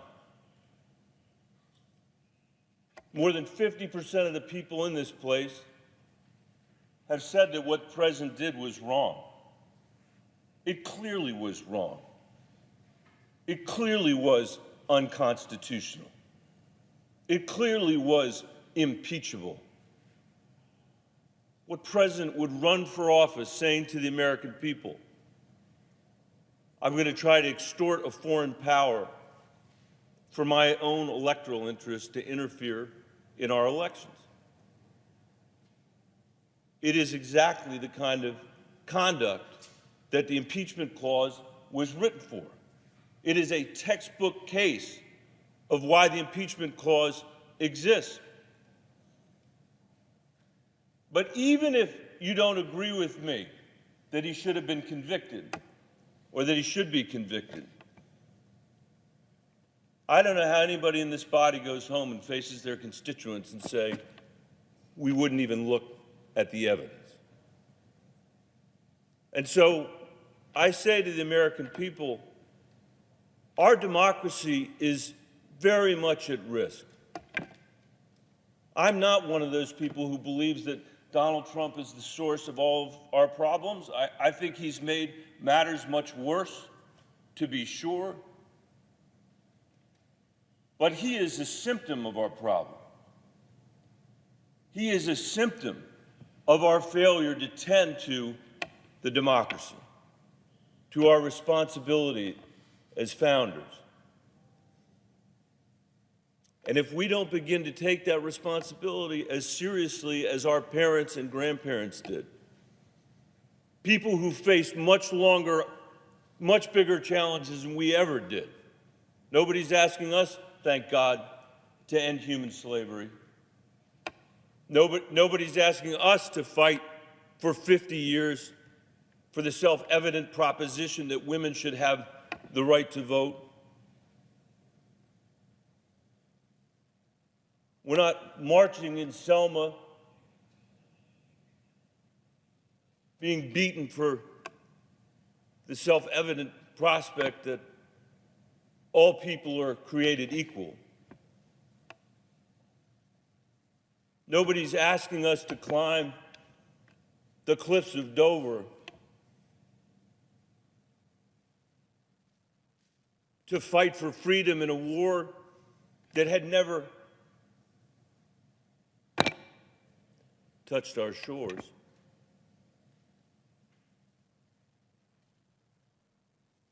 But we are being asked to save the democracy. And we're going to fail that test today in the United States Senate. And my prayer for our country, Madam President, is that the American people won't fail that test. And I'm optimistic that we won't. We have never failed it before, and I don't think we'll fail it in our time. Madam President, I yield the floor.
Madam President. The senator from Wisconsin is recognized. In 2012, the good people of Wisconsin elected me to work for them in the United States Senate. Like every one of my fellow senators, I took an oath of office. In 2018, I was reelected, and I took that same oath. We have all taken that oath. It's not to support and defend the president, this president, or any other. Our oath is to support and defend the Constitution of the United States. That is our job every day that we come to work. And it certainly is our job here today. Just over 2 weeks ago, we all stood together right here, and we took another oath given us by Chief Justice Roberts to do impartial judgment in this impeachment trial. I have taken this responsibility very seriously. I have listened to both sides make their case. I have reviewed the evidence presented, and I have carefully considered the facts. From the beginning, I have supported a full, fair, and honest impeachment trial. A majority of this Senate has failed to allow it. I supported the release of critical evidence that was concealed by the White House. The other side of the aisle let President Trump hide it from us, and they voted to keep it a secret from the American people. I voted for testimony of relevant witnesses with direct, firsthand evidence about the president's conduct. Senate Republicans blocked witness testimony because they didn't want to be bothered with the truth. Every Senate impeachment trial in our nation's history has included witnesses, and this Senate trial should have been no different. Unfortunately, it was. A majority of the Senate has taken the unprecedented step of refusing to hear all the evidence, declining all the facts, denying the full truth about this president's corrupt abuse of power. President Trump has obstructed Congress, and this Senate will let him. Last month, President Trump's former national security advisor, John Bolton, provided an unpublished manuscript to the White House. The recent media reports about what Ambassador Bolton could have testified to had he not been blocked as a witness go to the heart of this impeachment trial: abuse of power and obstruction of Congress. As reported, in early May 2019, there was an Oval Office meeting that included President Trump, Mick Mulvaney, Pat Cipollone, Rudy Giuliani, and John Bolton. According to Mr. Bolton, the president directed him to help with his pressure campaign to solicit assistance from Ukraine to pursue investigations that would not only benefit President Trump politically, but would act to exonerate Russia from their interference in our 2016 elections. Several weeks later, the U.S. Department of Defense certified the release of military aid to Ukraine, concluding that they had taken substantial actions to decrease corruption. This was part of the security assistance we approved in Congress, with bipartisan support to help Ukraine fight Russian aggression. However, President Trump blocked it and covered it up from Congress. On July 25th, 2019, as President Trump was withholding this support for Ukraine, he had a telephone call with Ukrainian President Zelensky. Based on a White House call summary memo that was released 2 months later, we all know the president put his own political interests ahead of our national security and the integrity of our elections. Based on the clear and convincing evidence presented in this trial, we know President Trump used American taxpayer dollars and security assistance for Ukraine to get them to interfere in our elections to help him politically. We know the president solicited assistance from Ukraine to pursue investigation of phony conspiracy theories about our 2016 U.S. election that are a part of a Russian disinformation campaign. We know the president solicited assistance from Ukraine to discredit the conclusion by American law enforcement, the U.S. intelligence community, and confirmed by a bipartisan Senate report that Russia interfered with our 2016 elections. And we know President Trump solicited foreign interference in the upcoming election by pressuring Ukraine to publicly announce investigations to help him politically. I would ask my friends to consider the fact that the Ukrainian president was pressured and prepared to go on an American cable television network to announce these political investigations. To those who are making the argument to acquit the president because to convict him would create further division in our country, I ask you to acknowledge the fact that President Trump's corrupt scheme has given Russia another opening to attack our democracy, interfere in our elections, and further divide our already divided country. We know this to be true, but the Senate is choosing to ignore the truth. As reported, just weeks after the Zelensky call, President Trump told Ambassador Bolton in August that he wanted to continue freezing $391 million in security assistance to Ukraine until they helped with the political investigations. Had Ambassador Bolton testified to these facts in this trial, it would directly contradict what the president told Senator Johnson in a phone call on August 31st, 2019, where, according to Senator Johnson, the president said, "I would never do that. Who told you that?" John Bolton not only has direct evidence that implicates President Trump in a corrupt abuse of power, he has direct evidence that President Trump lied to one of our colleagues in an attempt to cover it up. It may not matter to this Senate, but I can tell you it matters to the people of the state of Wisconsin that this president did not tell their senator the truth. Based on the facts presented to us, I refuse to join this president's cover-up, and I refuse to conclude that the president's abuse of power doesn't matter, that it's okay, and that we should just get over it. I want to recognize the courageous public servants who did what this Senate has failed to do, to put our country first. In the House impeachment inquiry, brave government servants came forward and told the truth.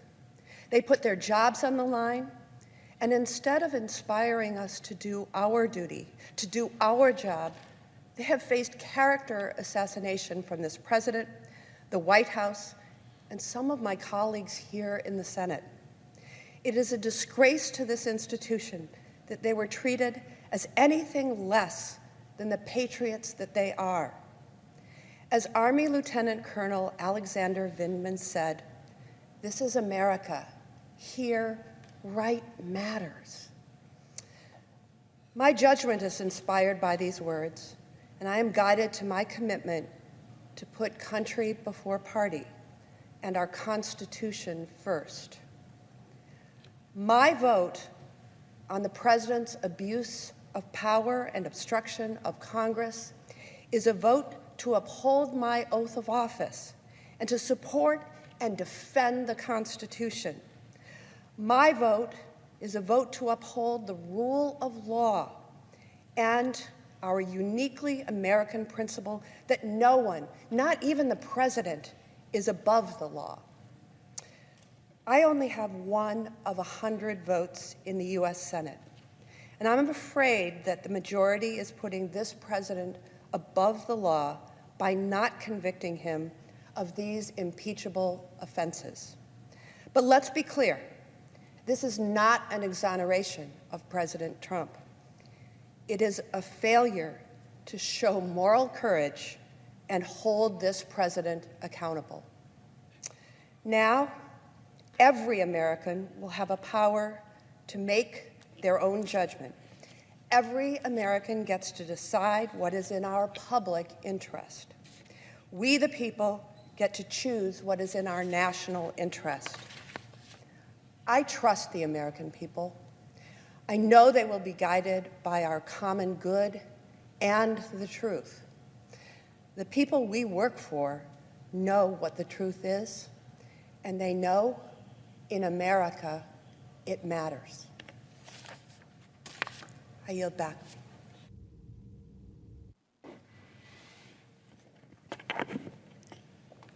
Madam President. The senator from Connecticut is recognized. Thank you, Madam President. Madam President, it's important to remind ourselves at moments like this how unnatural and uncommon democracy really is. Just think of all the important forums in your life. Think about your workplace, your family, your favorite sports team. None of them makes decisions by democratic vote. The CEO decides how much money you're going to make, not a vote of your fellow employees. You love your kids, but they don't get an equal say in household matters as mom and dad do. The plays that the Chiefs called on their game-winning drive, they weren't decided by a team vote. No, most everything in our life that matters, other than the government under which we live, is not run by democratic vote. And of course, a tiny percentage of humans, well under probably 0.1%, have lived in a democratic society over the last 1,000 years of human history. Democracy is unnatural, it's rare, it's delicate, it's fragile, and untended to, neglected, or taken for granted, it will disappear like ashes scattering into the cold night. This body, the United States Senate, was conceived by our founders to be the ultimate guardians of this brittle experiment in governance. We, the 100 of us, were given the responsibility to keep it safe from those who may deign to harm it.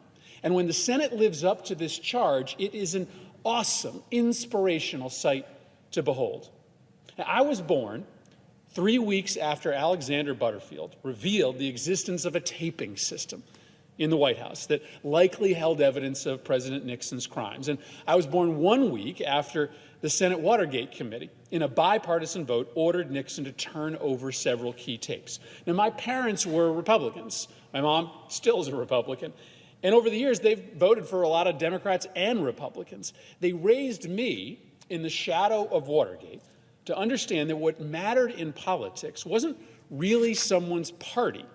It was whether you were honest and decent, if you were pursuing office for the right reasons. In the year I was born, this Senate watched a president betray the nation. And this Senate, both Democrats and Republicans, stood together to protect the country from this betrayal. This is exactly what our founders envisioned when they gave the Congress the massive responsibility of the impeachment power. They said use it sparingly, use it not to settle political scores, but use it when a president has strayed from the bonds of decency and propriety. The founders wanted Congress to save the country from bad men who would try to use the awesome power of the executive branch to enrich themselves or to win office illicitly. And I grew up under the belief that when those bad men presented themselves, this place had the ability to put aside party and work to protect our fragile democracy from attack. And this attack on our republic that we are debating today, left unchecked, is potentially lethal. The one sacred covenant that an American president makes with the governed is to use the massive power of the executive branch for the good of the country, not for personal, financial, or political benefit. The difference between a democracy and a tin pot dictatorship is that here we don't allow presidents to use the official levers of power to destroy political opponents. But that's exactly what President Trump did. And we all know it. Even Republicans who are going to vote to acquit him today admit that. And if you think that our endorsement through acquittal won't have an impact, then just look at Rudy Giuliani's trip to Ukraine in December, in the middle of the impeachment process. He went back looking for more dirt. And the president was ringing him up to get the details before Giuliani's plane even hit the gate. The corruption hasn't stopped. It's ongoing. And if this is the new normal, the new means by which a president can consolidate power and try to destroy political opponents, then we are no longer living in America. What happened here over the last 2 weeks is as much a corruption as Trump's scheme was. This trial was simply an extension of Trump's crimes. No documents, no witnesses, the first ever impeachment trial in the Senate without either. John Bolton practically begging to come here and tell his firsthand account of the president's corruption, denied, just to make sure that voters can't hear his story in time for them to be able to pressure their senators prior to an impeachment vote. This was a show trial, a gift-wrapped present for a grateful party leader. We became complicit in the very attacks on democracy that this body is supposed to guard against. We have failed to protect the republic. And what's so interesting to me is that it's not like Republicans didn't see this moment coming. In fact, many of my colleagues across the aisle literally predicted it. Prior to the president's election, here's what Republican senators said about Donald Trump. One said, he is shallow, he is ill-prepared to be commander-in-chief. I think he's crazy. I think he's unfit for office. Another said, the man is a pathological liar. He doesn't know the difference between truth and lies. Yet another Republican senator said, what we're dealing with is a con artist. He is a con artist. Now, you can shrug this off as election year rhetoric, but no Democrat has ever said these kind of things about a candidate from our party. And prior to Trump, no Republican had said such things about candidates from their party either. The truth is, Republicans, before Trump became the head of their party, knew exactly how dangerous he was and how dangerous he would be if he won. They knew he was the archetype of that bad man that the founders intended the Senate to protect democracy from. But today, that responsibility seems to no longer retain a position of primacy in this body. Today, the rule of law doesn't seem to come first. Today, our commitment to upholding decency and truth and honor is not the priority. Today, in the modern Senate, all that seems to matter is party. What is different about this impeachment is not that Democrats have chosen to make it partisan. It is that Republicans have chosen to excuse their party's president's conduct in a way that they would not have done and did not do 45 years ago. That's what makes this moment exceptional. Now, Congressman Schiff rightly challenged Democrats in his closing argument to think about what we would do if a president of our party ever committed the same kind of offense that Donald Trump has. I think it was a very wise query, and one that we as Democrats should not be so quick on the trigger to answer self-righteously. Would we have the courage to stand up to our base, to our political supporters, to vote to remove a Democratic president who had chosen to trade away the safety of the nation for political help? It would not be easy. No, the easy thing to do would be to just do what's happening today, to box our ears, close our eyes, and just hope the corruption goes away. And so I've thought a lot about this question over these past 2 days, and I've come to the conclusion that, at least for me, I would hold the Democrat to the same standard. I would vote to remove. But I admit to some level of doubt, and I think that I need to be honest about that, because the pressures today to put party first are real on both sides of the aisle, and they are much more acute today than they were during Watergate. It's with that reality as context that I prepare to vote today. I believe that the president's crimes are worthy of removal. I will vote to convict on both articles of impeachment. But I know that something is rotten in the state of Denmark. Ours is an institution built to put country above party. And today, we are doing often the opposite.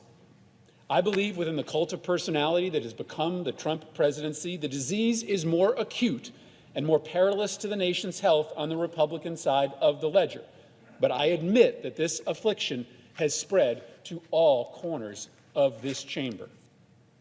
If we are to survive as a democracy, a fragile, delicate, constantly in need of tending democracy, then this Senate needs to figure out a way after today to reorder our incentive system and recalibrate our faiths so that the health of one party never, ever again comes before the health of our nation. I yield back. President. Senator from Utah. Thank you, Mr. President. The Constitution is at the foundation of our republic's success, and we each strive not to lose sight of our promise to defend it. The Constitution established the vehicle of impeachment that has occupied both houses of our Congress these many days. We have labored to faithfully execute our responsibilities to it.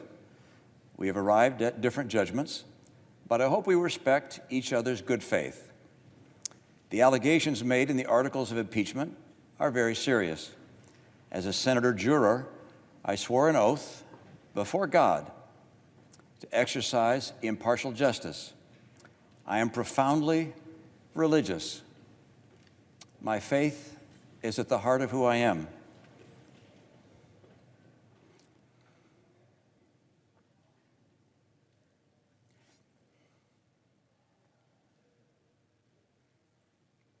I take an oath before God as enormously consequential.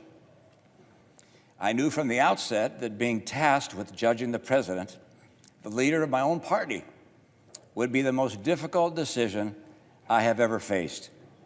I was not wrong. The House managers presented evidence supporting their case, and the White House counsel disputed that case. In addition, the president's team presented three defenses. First, that there could be no impeachment without a statutory crime. Second, that the Biden's conduct justified the president's actions. And third, that the judgment of the president's actions should be left to the voters. Let me first address those three defenses. The historic meaning of the words high crimes and misdemeanors, the writings of the founders, and my own reasoned judgment convinced me that a president can indeed commit acts against the public trust that are so egregious that while they are not statutory crimes, they would demand removal from office. To maintain that the lack of a codified and comprehensive list of all the outrageous acts that a president might conceivably commit renders Congress powerless to remove such a president defies reason. The President's counsel also notes that Vice President Biden appeared to have a conflict of interest when he undertook an effort to remove the Ukrainian prosecutor general. If he knew of the exorbitant compensation his son was receiving from a company actually under investigation, the vice president should have recused himself. While ignoring a conflict of interest is not a crime, it is surely very wrong. With regards to Hunter Biden, taking excessive advantage of his father's name is unsavory, but also not a crime. Given that in neither the case of the father nor the son was any evidence presented by the president's counsel that a crime had been committed, the president's insistence that they be investigated by the Ukrainians is hard to explain other than as a political pursuit. There's no question in my mind that were their names not Biden, the president would never have done what he did. The defense argues that the Senate should leave the impeachment decision to the voters. While that logic is appealing to our democratic instincts, it is inconsistent with the Constitution's requirement that the Senate, not the voters, try the president. Hamilton explained that the founders' decision to invest senators with this obligation rather than leave it to the voters was intended to minimize, to the extent possible, the partisan sentiments of the public at large.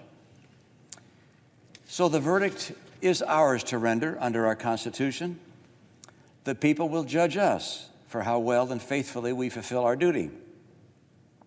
The grave question the Constitution tasks senators to answer is whether the president committed an act so extreme and egregious that it rises to the level of a high crime and misdemeanor. Yes, he did. The president asked a foreign government to investigate his political rival. The president withheld vital military funds from that government to press it to do so. The president delayed funds for an American ally at war with Russian invaders. The president's purpose was personal and political. Accordingly, the president is guilty of an appalling abuse of public trust. What he did was not perfect. No, it was a flagrant assault on our electoral rights, our national security, and our fundamental values. Corrupting an election to keep oneself in office is perhaps the most abusive and destructive violation of one's oath of office that I can imagine. In the last several weeks, I've received numerous calls and texts. Many demanded in their words that I stand with the team. I can assure you that that thought has been very much on my mind. You see, I support a great deal of what the president has done. I voted with him 80% of the time. But my promise before God to apply impartial justice required that I put my personal feelings and political biases aside.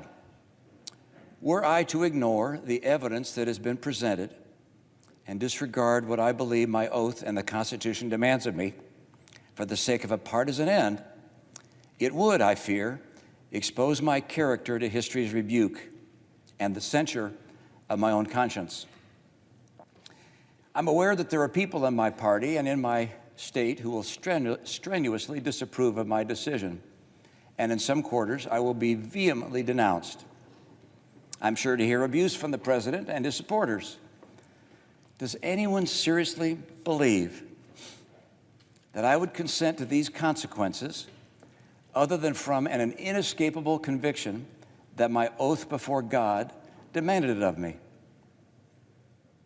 I sought to hear testimony from John Bolton, not only because I believed he could add context to the charges, but also because I hoped that what he might say could raise reasonable doubt and thus remove from me the awful obligation to vote for impeachment. Like each member of this deliberative body, I love our country.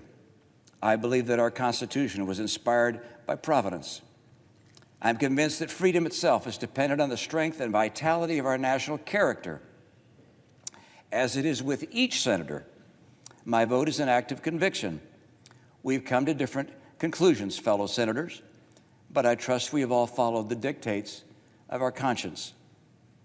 I acknowledge that my verdict will not remove the president from office. The results of this Senate court will in fact be appealed to a higher court, the judgment of the American people. Voters will make the final decision, just as the president's lawyers have implored. My vote will likely be in the minority in the Senate. But irrespective of these things, with my vote, I will tell my children and their children that I did my duty to the best of my ability, believing that my country expected it of me. I will only be one name among many, no more, no less, to future generations of Americans who look at the record of this trial. They will note merely that I was among the senators who determined that what the president did was wrong, grievously wrong. We are all footnotes at best in the annals of history, but in the most powerful nation on earth, the nation conceived in liberty and justice, that distinction is enough for any citizen. Thank you, Mr. President. I yield the floor.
Mr. President.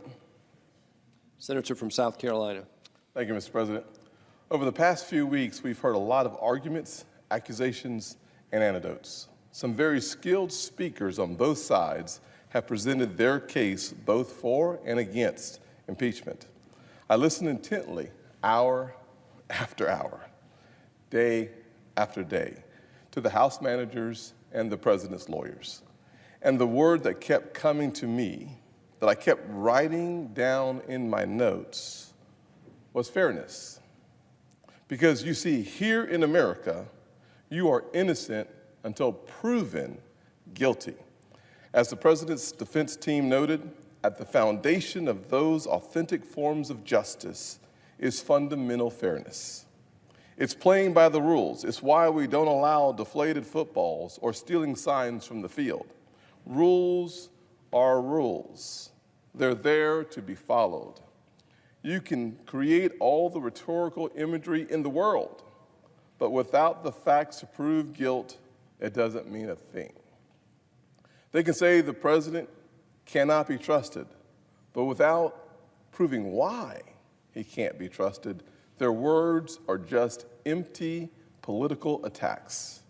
You can speak of David versus Goliath, but if you were the one trying to subvert the presumption of innocence, if you are the one to will facts into existence, you are not David. You have become Goliath. Our job here in the Senate is to ensure a fair trial based on the evidence gathered by the House. I've been accused, as have many of my colleagues, of not wanting that fair trial. The exact opposite is true. We have ensured a fair trial in the Senate after House Democrats abuse historical precedents in their zeal to impeach a president they simply do not like. During prior impeachment proceedings in the last 50 years, lasting around 75 days or so in the House, the opposing party has allowed witnesses and the ability to cross-examine. This time, House Republicans were locked out of the first 71 of 78 days. Let me say that differently. The ability to cross-examine the witnesses that are coming before the House against the president, the House Republicans were not allowed. The president's team was not allowed to cross-examine those witnesses. The ability to contradict and or to cross-examine or have a conversation about the evidence at the foundation of the trial, White House counsel, Republicans, not allowed. Think about the concept of due process. The House Republicans, the president's team, not allowed 71 of 78 days in the House. This is not a fair process. Does that sound fair to you? Democrats began talking about impeachment within months of President Trump's election and have made it clear that their number one goal, perhaps their only goal, has been to remove him from office. Does that sound fair to you? They've said, we're going to impeach, use an expletive. They've said, we have to impeach him, otherwise he's going to win the election. Now that might be the transparency we've been looking for in this process. The real root or the foundation of why we found ourselves here for 60 hours of testimony. It might be because, as they said themselves, if we don't impeach him, he might just win. What an amazing thought that the American people and not members of Congress would decide the presidency of the United States.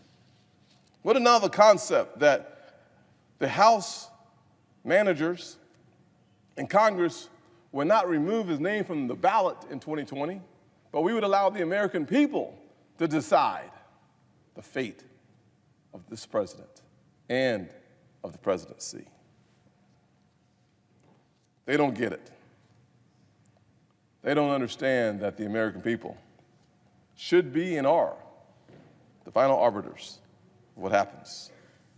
They want to make not only the president vulnerable, but they want to make Republican senators vulnerable so that they can control the majority in the United States Senate. Because the facts are not winning for them. The facts are winning for us. Because when you look at the facts, they're not their facts and our facts. They are just the facts. But what I've learned from watching the House managers, very convincing they were for the first day. And after that, what we realized was some facts mixed with a little fiction led to 100% deception. You cannot mix facts and fiction without having the premise of deceiving the American public. And that's what we saw here in our chambers. And why is that the case? Well, it's simple. When you look at the facts of this presidency, you come to a few conclusions that are, in fact, indisputable. One of those conclusions is that our economy is booming. And it's not simply booming from the top. It's actually, when you start looking into the crosstabs, as I like to say, what you find is that the bottom 20% are seeing increases that the top 20% are not seeing. So this economy is working for the most vulnerable Americans, and that's challenging to our friends on the other side. When you think about the fact that the Opportunity Zone legislation supported by this president is bringing $67 billion of private sector dollars into the most vulnerable communities, that is challenging to the other side. But those two are facts. When you think about the essence of criminal justice reform and making communities safer and having a fairer justice system for those who are incarcerated, that is challenging to the other side. But it is indeed a fact driven home by the Republican Party and President Donald John Trump. And these facts do have consequences, just like elections.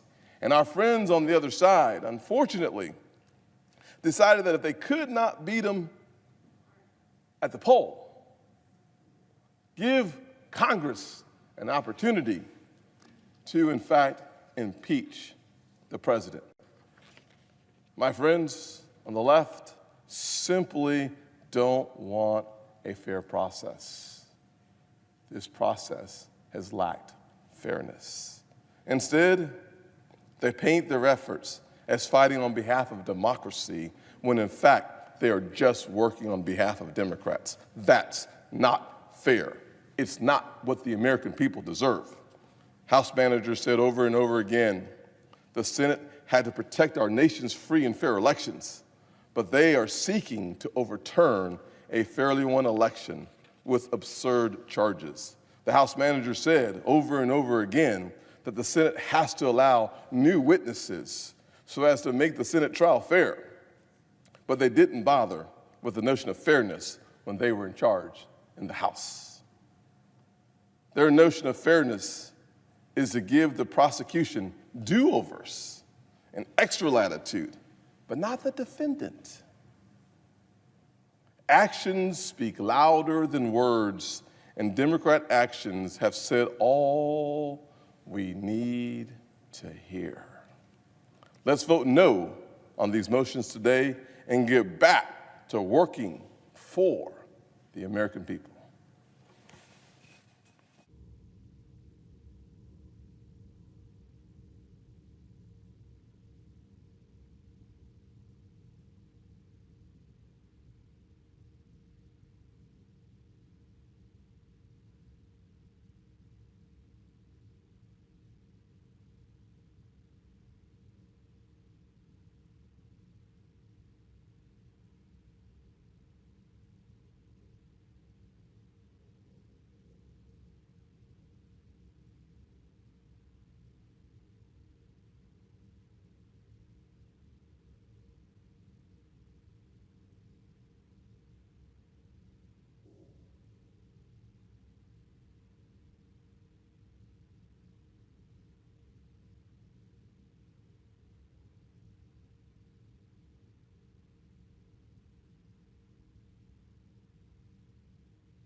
Senator from Maryland, Delaware, sorry. Mr. President, the last time this body, the last time the Senate debated the fate of a presidency in the context of impeachment, the legendary senator from West Virginia, Robert Byrd, rose and said, "I think my country sinks beneath the yoke. It weeps, it bleeds, and each new day a gash is added to her wounds." Our country today, as then, is in pain. We are deeply divided. And most days, it seems to me that we here are the ones wielding the shiv, not the salve. The founders gave this Senate the sole power to try impeachment because, as Alexander Hamilton wrote, where else than in the Senate could have been found a tribunal sufficiently dignified or sufficiently independent? I wish I could say with confidence that we here have lived up to the faith our founders entrusted in us. Unfortunately, I fear in this impeachment trial, the Senate has failed, an historic test of our ability to put country over party. Foreign interference in our democracy has posed a grave threat to our nation since its very founding. James Madison wrote that impeachment was an indispensable check against a president who would betray his trust to foreign powers. The threat of foreign interference remains grave and real to this day. It is indisputable that Russia attacked our 2016 election, interfered in it broadly, and President Trump's own FBI director and director of national intelligence have warned us they are intent on interfering in our election this coming fall. So to my Republican colleagues, I have frankly found it difficult to understand why you would continue to so fervently support a president who has repeatedly and publicly invited foreign interference in our elections. During his 2016 campaign, Donald Trump looked straight into the cameras at a press conference and said, and I quote, "Russia, if you're listening, I hope you're able to find Secretary Clinton's 30,000 emails." We now know with certainty that Russian military intelligence hackers first attempted to break into Secretary Clinton's office servers for the first time that very day. Throughout his campaign, President Trump praised the publication of emails that Russian hackers had stolen from his political opponent, and he mercilessly attacked former FBI Director Robert Mueller throughout his investigation into the 2016 election and allegations of Russian interference. Now we know, following this trial, that the day after Special Counsel Mueller testified about his investigation to this Congress, President Trump, on a phone call with the president of Ukraine, asked for a favor. He asked President Zelensky to announce an investigation of his chief political rival, former Vice President Joe Biden. And he asked for an investigation into a Russian conspiracy theory about that DNC server. In the weeks and the months since, he has repeated that Ukraine should investigate his political opponents and that China should as well. During the trial here, after the House managers and President's counsel made their presentation, senators had the opportunity to ask questions. I asked a question of the President's lawyers about a sentence in their own trial brief, one that stated, quote, "Congress has forbidden foreigners' involvement in American elections." I simply asked whether the President's own attorneys believe their client, President Trump, agrees with that statement, and they refused to confirm that he does. And how could they, when he has repeatedly invited and solicited foreign interference in our elections? So to my colleagues, do you doubt that President Trump did what he's accused of? Do you doubt he would do it again? Do you think for even one moment he would refuse the help of foreign agents to smear any one of us if he thought it was in his best political interests? And I have to ask, what becomes of our democracy when elections become a no-holds-barred blood sport, when our foreign adversaries become our allies, and when Americans of the opposing party become our enemies? Throughout this trial, I have listened to the arguments of the House managers prosecuting the case against President Trump and of the arguments of counsel defending the president. I engaged with colleagues on both sides of the aisle and listened to their positions. The President's counsel have warned us of danger in partisan impeachments. They've cautioned that abuse of power the first article, is a difficult standard to define. They've expressed deep concern about an impeachment conducted on the brink of our next presidential election. I understand those concerns and even share some of them. The House managers, in turn, warned us that our president has demonstrated a perilous willingness to seek foreign interference in our elections and presented significant evidence that the president withheld foreign aid from a vulnerable ally not to serve our national interest, but to attack a political opponent. And they demonstrated the president has categorically obstructed congressional investigations to cover up his misconduct. These are serious dangers, too. We then are faced with a choice between serious and significant dangers. And after listening closely to the evidence, weighing the arguments, and reflecting on my constitutional responsibility and my oath to do impartial justice, I have decided today I will vote guilty on both articles. I recognize that many of my colleagues have made up their minds. No matter what decision you've reached, I think it is a sad day for our country. I myself have never been on a crusade to impeach Donald Trump, as has been alleged against all Democrats. I've sought ways to work across the aisle with his administration. But in the years that have followed his election, I've increasingly become convinced our president is not just unconventional, not just testing the boundaries of our norms and traditions. He is at times unmoored. Throughout this trial, I've heard from Delawareans who are frustrated the Senate refused to hear from witnesses or subpoena documents needed to uncover all the facts about the president's misconduct. I've heard from Delawareans who fear our president believes he's above the law and that he acts as if he is the law. I've also heard from Delawareans who just want us to find a way to work together. It is my sincere regret that with all the time we've spent together, we could not find common ground at all. From the opening resolution that set the procedures for trial, adopted on a party-line basis, Majority Leader refused all attempts to make this a more open, more fair process. Every Democrat was willing to have Chief Justice Roberts rule on motions to subpoena relevant witnesses and documents.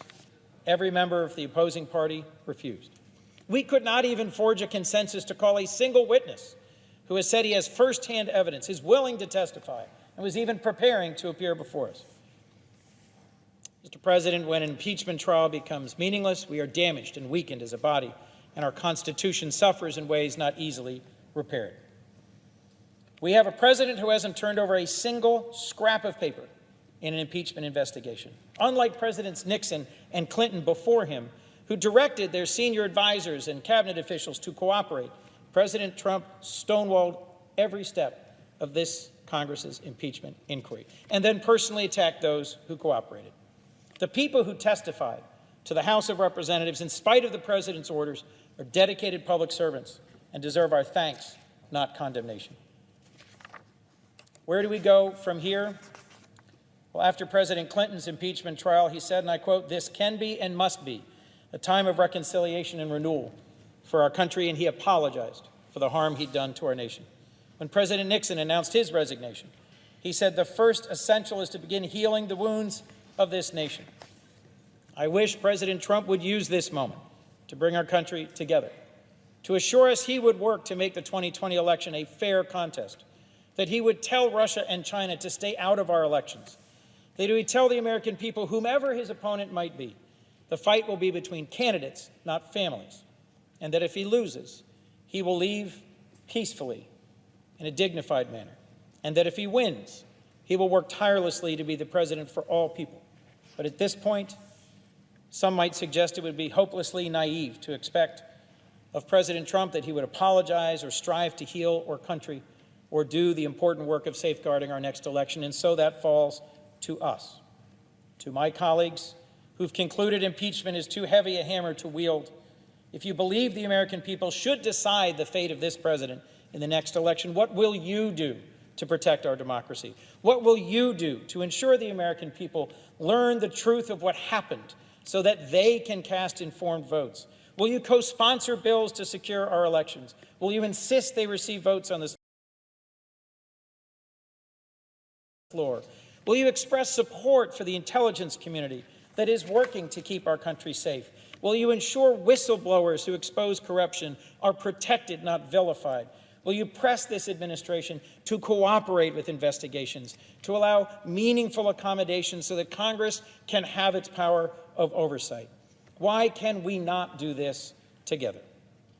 Each day of this trial, we said the Pledge of Allegiance to our common nation. For my Republican friends who've concluded the voters should decide President Trump's fate, we need to do more together to make that possible. And many of my Democratic friends I know are poised to do their very best to defeat President Trump at the ballot box. So here is my plea, that we would find ways to work together to defend our democracy and safeguard our next election. We have spent more time together here in the last few weeks than in the last few years. Imagine if we dedicated that same time to passing the dozens of bipartisan bills that have come over from the House that are waiting action. Imagine what we could accomplish for our states and our country if we actually tackled the challenges of affordable health care and ending the opioid crisis, of making our schools and communities safer and bridging our profound disagreements. What fills me with dread to my colleagues is that each day we come to this floor and talk past each other, not to each other, and fail to help our constituents. Let me close by paraphrasing our chaplain, Chaplain Black, whose daily prayers brought me great strength in recent weeks. May we work together to bring peace and unity. May we permit godliness to make us bold as lions. May we see a clear vision of our Lord's desires for our nation. And remember, we borrow our heartbeats from our Creator each day. Thank you, Mr. President. I ask unanimous consent my statement be printed in the trial record. Without objection.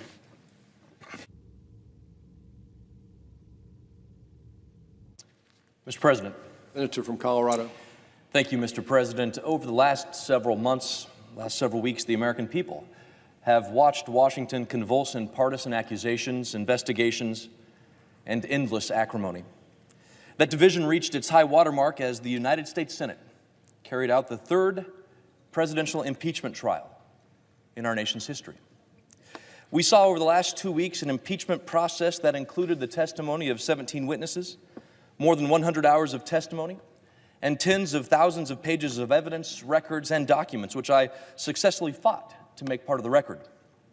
I fought hard to extend the duration of testimony to ensure that each side could be heard over 6 days instead of just 4. But what we did not see over the last 2 weeks was a conclusive reason to remove the President of the United States, an act which would nullify the 2016 election and rob roughly half the country of their preferred candidate for the 2020 election. House managers repeatedly stated that they had established overwhelming evidence and an airtight case to remove the president. Yet they also repeatedly claimed they needed additional investigation and testimony. A case cannot be both overwhelming and airtight and yet incomplete at the same time. That contradiction is not mere semantics. In their partisan race to impeach, the House failed to do the fundamental work required to prove its case, to meet the heavy burden. For the Senate to ignore this deficiency and conduct its own investigation would weaponize the impeachment power. A House majority could simply short-circuit an investigation, impeach, and demand the Senate complete the House's work, what they were asking us to do. The founders were concerned about this very point. Alexander Hamilton wrote regarding impeachments, and I quote, "There will always be the greatest danger that the decision will be regulated more by the comparative strength of parties than by real demonstrations of innocence or guilt." More recently, Congressman Jerry Nadler, one of the House managers in the trial, said, "There must never be a narrowly voted impeachment or an impeachment substantially supported by one of our major political parties and largely opposed by the other. Such an impeachment will lack legitimacy." Last March, Speaker Nancy Pelosi said, "Impeachment is so divisive to the country that unless there's something so compelling and overwhelming and bipartisan, I don't think we should go down that path because it divides the country." The framers knew that partisan impeachments could lead to impeachments over policy disagreements. Legal scholars like Charles Black have written that policy differences are not grounds for impeachment. But policy differences about corruption and the proper use of tax dollars are at the very heart of this impeachment. Nevertheless, that disagreement led the House to deploy this most serious of constitutional remedies. The reason the framers were concerned about partisan or policy impeachments was their concern for the American people. Removing a president disenfranchises the American people. For a Senate of only 100 people, to do that requires a genuine bipartisan national consensus. Here, especially only 9 months before an election, I cannot pretend the people will accept this body removing a president who received nearly 63 million votes without meeting that high burden. The House manager's other argument to remove the president, obstruction of Congress, is an affront to the Constitution. The framers created a system of government in which the legislative, executive, and judiciary are evenly balanced. The framers consciously diluted each branch's power, making all three separate but equal, empowered to check each other. The obstruction charge assumes the House is superior to the executive branch. In their zeal, the House managers would disempower the judiciary and demand that the House's interpretation of the sole power of impeachment be accepted by the Senate and the other branches without question. They claim no constitutional privilege exists to protect the executive branch against the legislature seeking impeachment. They go further and claim that a single justice exercising the Senate's sole power to try impeachments can actually strip the executive of its constitutional protections with a simple decree. In Federalist 78, Hamilton wrote, "Liberty can have nothing to fear from the judiciary alone, but would have everything to fear from its union with either of the other departments." If the House managers prevail, the House would have destroyed our constitutional balance, declaring itself the arbiter of constitutional rights and conscripting the Chief Justice to do it. To be clear, the executive branch is not immune from legislative oversight or impeachment and trial, but that cannot come at the expense of constitutional rights, certainly not without input from the judiciary. After all, since Marbury versus Madison, it is emphatically the duty of the judicial department to say what the law is. Without this separation, nothing stops the House from seeking privileged information under the guise of an impeachment inquiry. But the House managers say that no matter how flimsy the House's case, if the executive tries to protect that information constitutionally, that itself is an impeachable offense. That dangerous precedent would weaken the stability of government, constantly threatening the president with removal and setting the stage for a constitutional crisis without recourse to the courts. With this precedent set, the separation of powers would simply cease to exist. Over the 244 years history of our country, no president has been removed from office. The first presidential impeachment occurred in 1868. The next was more than 100 years later. Now, 50% of presidents have been impeached in the last 25 years alone. A tool so rarely used in the past is now being used more frequently. It's a dangerous development, and the Senate stands as the safeguard as passions grow even more heated. These defective articles and the defective process leading to them allow the House to muddy things and claim we're setting a destructive precedent for the future. Of course, bad cases make bad law. The House's decision to short-circuit the investigation, moving faster than any presidential impeachment and a wholly partisan one at that, certainly makes for a bad case. So again, let me be clear about what this precedent does not do. At the outset, this case does not set the precedent that a president can do anything as long as he believes it to be in his electoral interest. I also reject the claim that impeachment requires criminal conduct. Rather, this shows first that House committees cannot simply assume the impeachment power to compel evidence without express authority from the full body and corresponding political accountability. Second, the House should work in good faith with the executive through the accommodation process. If that process reaches an impasse, the House should seek the assistance of the judicial branch before turning to impeachment. Finally, when articles of impeachment come to the Senate along partisan lines, when nearly half of the people appear unmoved and maintain adamant support for the president, and when the country is just months away from an election, in these circumstances, the American people would likely not accept removing the president, and the Senate can wisely decline to usurp the people's power to elect their own president. It has been said in this trial that the American people cannot make that decision for themselves. I couldn't disagree more. I believe in the American people. I believe in the power of our people to evaluate the president, to make their decision in November, and to move forward in our enduring effort to form a more perfect union. I do not believe a Senate nullification of 2 elections over defective impeachment articles is in the nation's best interest. So let's move forward with the people's business and bring this nation back together. Let's rise up together, not fight each other. Not all of us voted for President Trump. Not all of us voted for the last president or the one before him. Yet we should work to make our nation successful regardless of partisan passions. Passion positively placed will provide our nation with the prosperity it has always been blessed with. Partisan poison will prove devastating to our nation's long-term prosperity.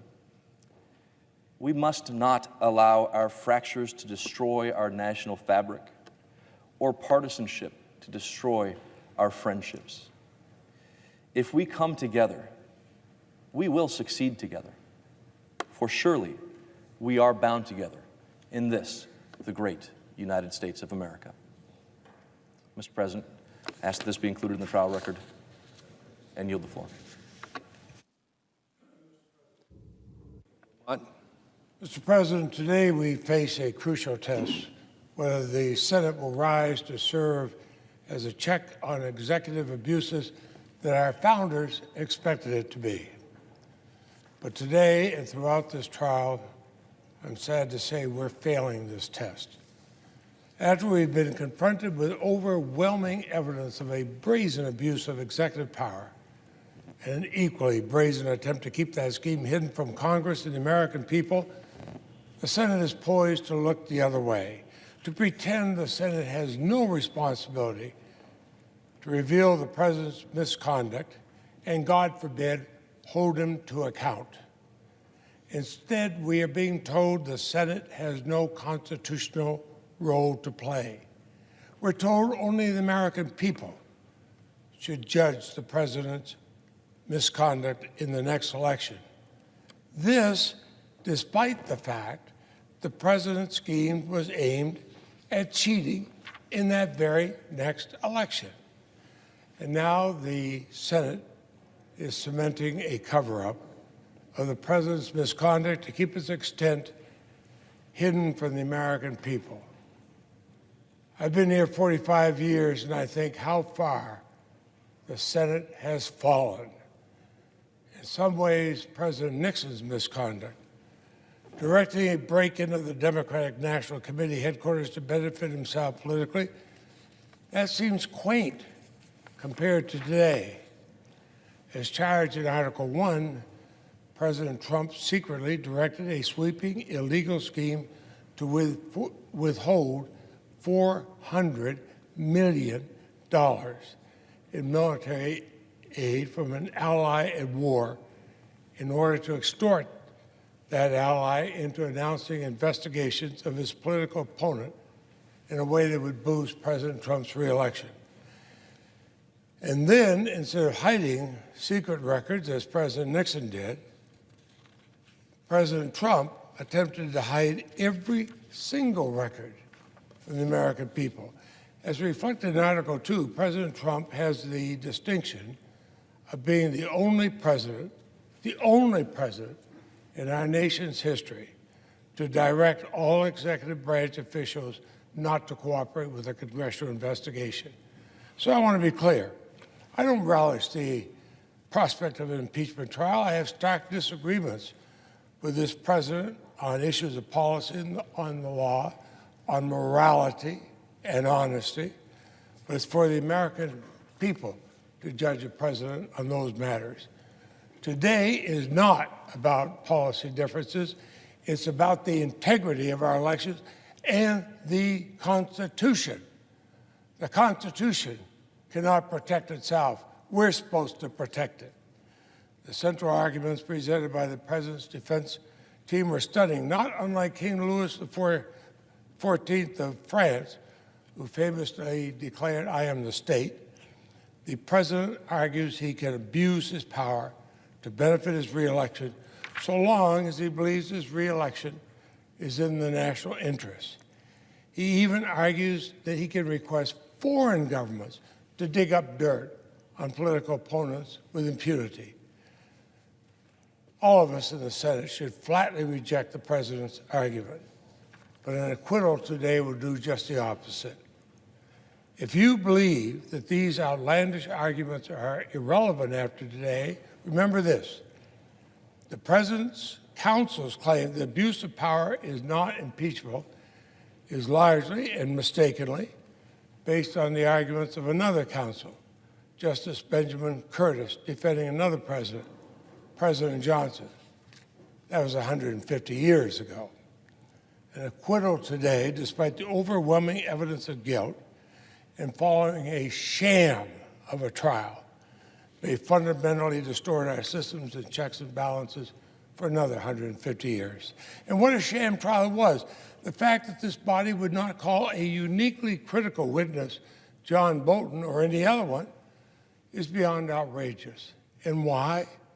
Is it because testimony detailing this corrupt scheme, no matter how damning, would not alter the majority leader's preordained acquittal?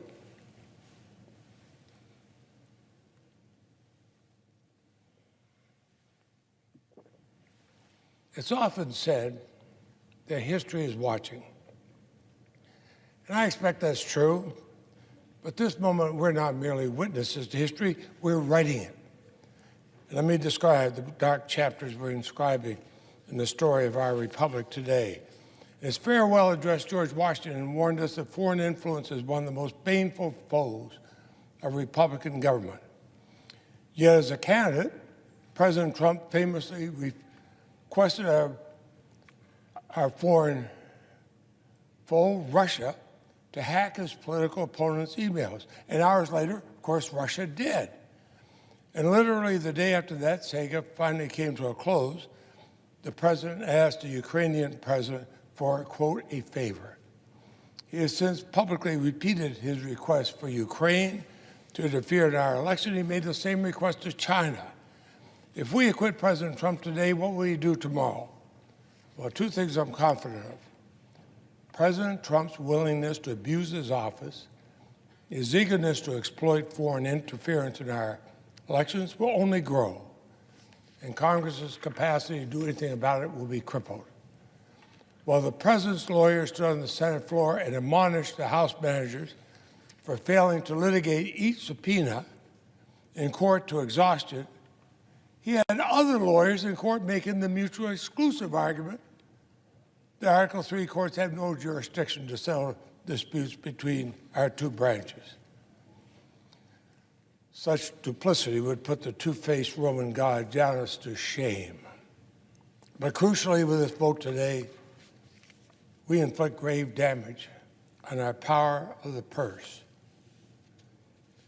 I see the chairman of the Appropriations Committee on the floor. I'm the vice chairman of Appropriations, and members of this committee are the guardians of this body's power of the purse, granted exclusively to Congress by the founders to counter all the overgrown prerogatives of the other branches.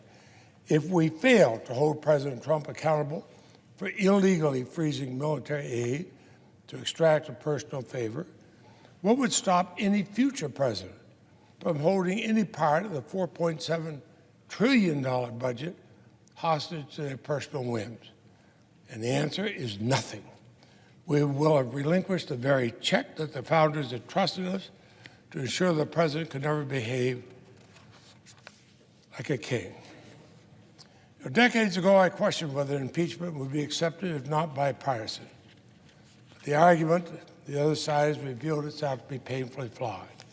In 1974, Republicans ultimately convinced President Nixon to resign. In 1999, Democrats condemned President Clinton's private misconduct, and supported a censure. In contrast with one important exception, President Trump's supporters have thus far shown no limits in their tolerance of overwhelming misconduct. Before I close, I want to thank the brave individuals who shared their testimony with the House and American people. Each witness stepped forward despite knowing the disgraceful attacks they would endure, and we owe them our appreciation. They actually give us hope for tomorrow, but today's a dark day. And what frightens me most is this. We are currently on a dangerous road. No one knows where that road's going to take us. The notion that the president has learned his lesson is farcical. His lead counsel opened and closed the trial by claiming the president did nothing wrong. The president described his actions as perfect. On 75 separate occasions, including yesterday, he's claimed he's done nothing wrong. Well, Lord help us if the Senate agrees.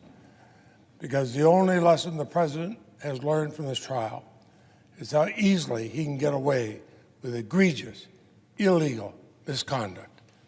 The Senate does not recognize the gravity of President Trump's violation of the public trust, as Hamilton defined an impeachable offense, and vote to hold him accountable.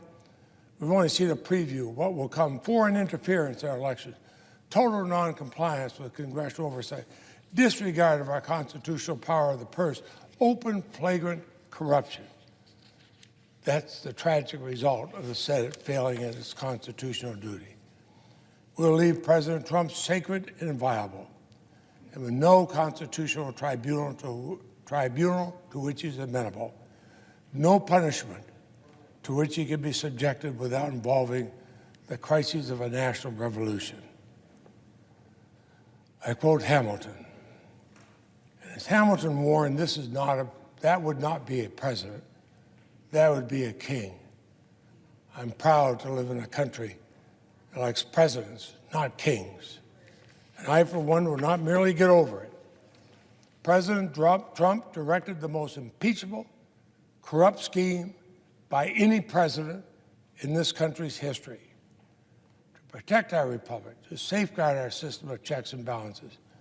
My oath, which I take seriously, compels me to hold the President of the United States accountable.